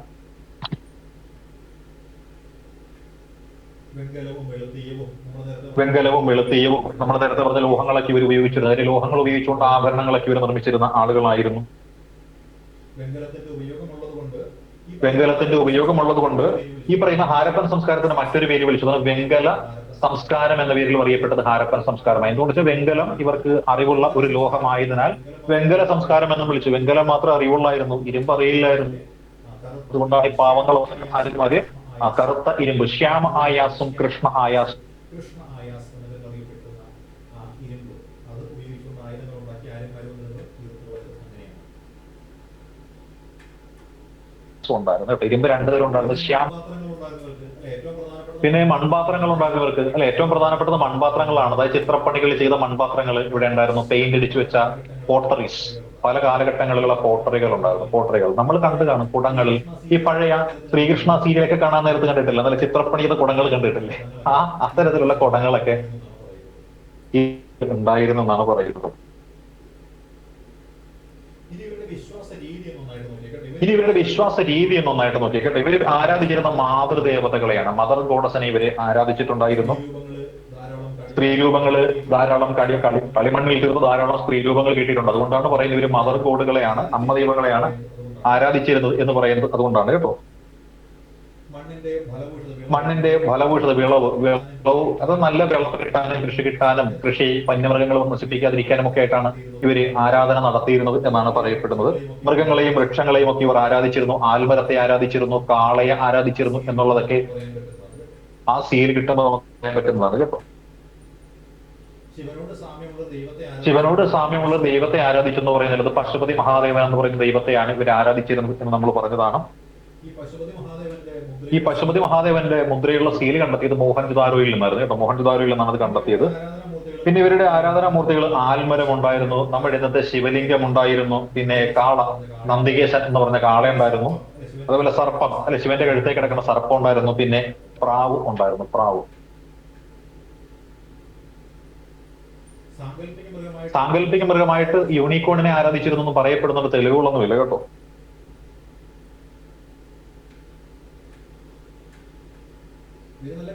ഇവര് നല്ല കലാകാരന്മാരായിരുന്നു എന്നുള്ളതിന്റെ തെളിവാണ് നമുക്ക് ഈ കാണുന്ന സീലുകള്, കളിമണ്ണിൽ നിർമ്മിച്ച അല്ലെങ്കിൽ ടെറാക്കോട്ട ഫിഗറിങ്സ് എന്നൊക്കെ പറയുന്ന, അതായത് നമ്മുടെ പ്ലാസ്റ്റർ ഓഫ് പാരീസിൽ നിർമ്മിച്ചിട്ടുള്ള ശില്പങ്ങളും സീലുകളും രൂപങ്ങളും ഒക്കെ ഇവർ നല്ല ശില്പവിദ്യയിൽ പ്രാവീണ്യമുള്ള ആൾക്കാരായിരുന്നു എന്നുള്ളതിന്റെ തെളിവാണ്.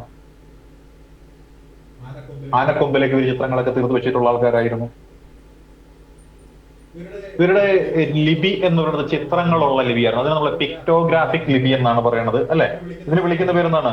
ബോസ്ട്രോഫഡൻ എന്നാണ് വിളിക്കുന്നത്. BOUSTRO ആണ്. BOUSTRO PHEDON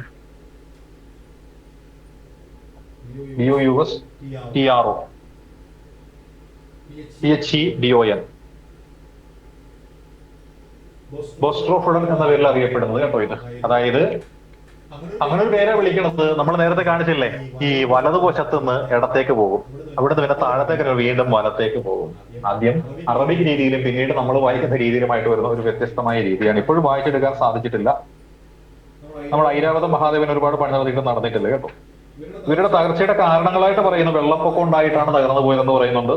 കാർഷിക മേഖലയിൽ ഉണ്ടായിട്ടുള്ള തകർച്ചയും പകർച്ചവ്യാധികളും, നമ്മൾ ഈ പറയുന്ന കോവിഡ് മഹാമാരി പോലുള്ള പകർച്ചവ്യാധികൾ വന്ന് തകർന്നു പോയെന്ന് പറയുന്നുണ്ട്. വെള്ളപ്പൊക്കം വന്ന് തകർന്നു പോയെന്ന് പറയുന്നുണ്ട്. കാർഷിക മേഖലയുടെ തകർച്ച എന്ന് പറയുന്നുണ്ട്.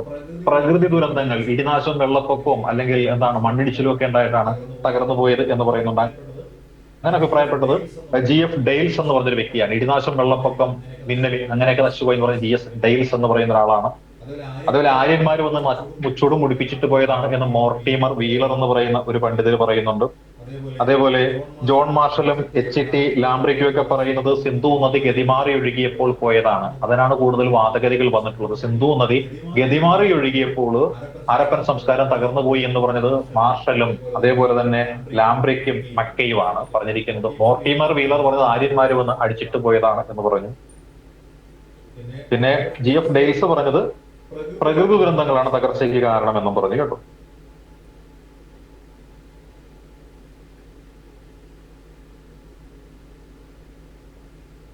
ഇത്രയും കാര്യങ്ങളൊക്കെ ഏകദേശം വരുന്നുള്ളൂ കേട്ടോ. നമുക്ക് ഈ ഒരു മേഖലയിൽ നിന്നും വലിയ കാര്യമായിട്ടൊന്നും വരുന്നില്ല. വരുന്നത് ഇവരുടെ ആ നാഗരിക സംസ്കാരത്തിന്റെ ഭാഗമായിട്ടുണ്ടായിരുന്ന ഒരു പ്ലാന്റ് സിറ്റി, അതായത് ഹാരപ്പയെ എന്തുകൊണ്ടൊരു പ്ലാന്റ് സിറ്റി എന്ന് വിശേഷിപ്പിക്കുന്നു ചോദ്യം വരാം.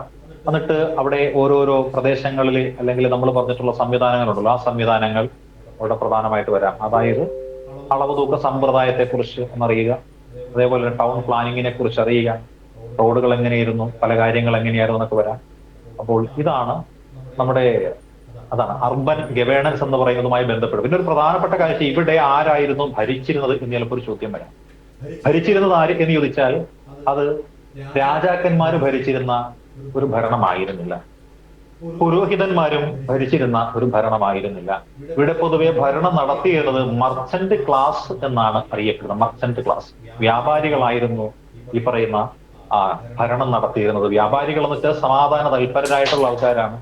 യുദ്ധം മുതലായ കാര്യങ്ങൾക്ക് അവർക്ക് താല്പര്യമില്ലാത്ത ആൾക്കാരാണ്. അതായത് സിന്ധു നഗര ജനത എങ്ങനെയുള്ള ആൾക്കാരായിരുന്നു ചോദിച്ചാൽ അവർ മർച്ചന്റ് ക്ലാസ്സിനാൽ ഭരിച്ചിരുന്ന ആൾക്കാരായിരുന്നുവെന്നും അവർ സമാധാന തൽപരരായിരുന്നുവെന്നും അതുകൊണ്ടാണല്ലോ അവർ ആയുധങ്ങൾ, ഇരുമ്പ് കൊണ്ടുള്ള ആയുധങ്ങളൊന്നും ഉപയോഗിക്കാതിരുന്നത്. ഇരുമ്പോടെ കണ്ടെത്തിയിട്ടേ ഇല്ല. അപ്പൊ യുദ്ധം ചെയ്യാനായിട്ട് ഒട്ടും താല്പര്യമില്ലാത്ത ആൾക്കാരായിരുന്നുകൊണ്ടാണ് ഇവർ നമ്മൾ സമാധാന കാംക്ഷികളായ ആളുകളെന്ന് പേരിട്ടുകൊണ്ട് വിശേഷിപ്പിക്കുന്നത്.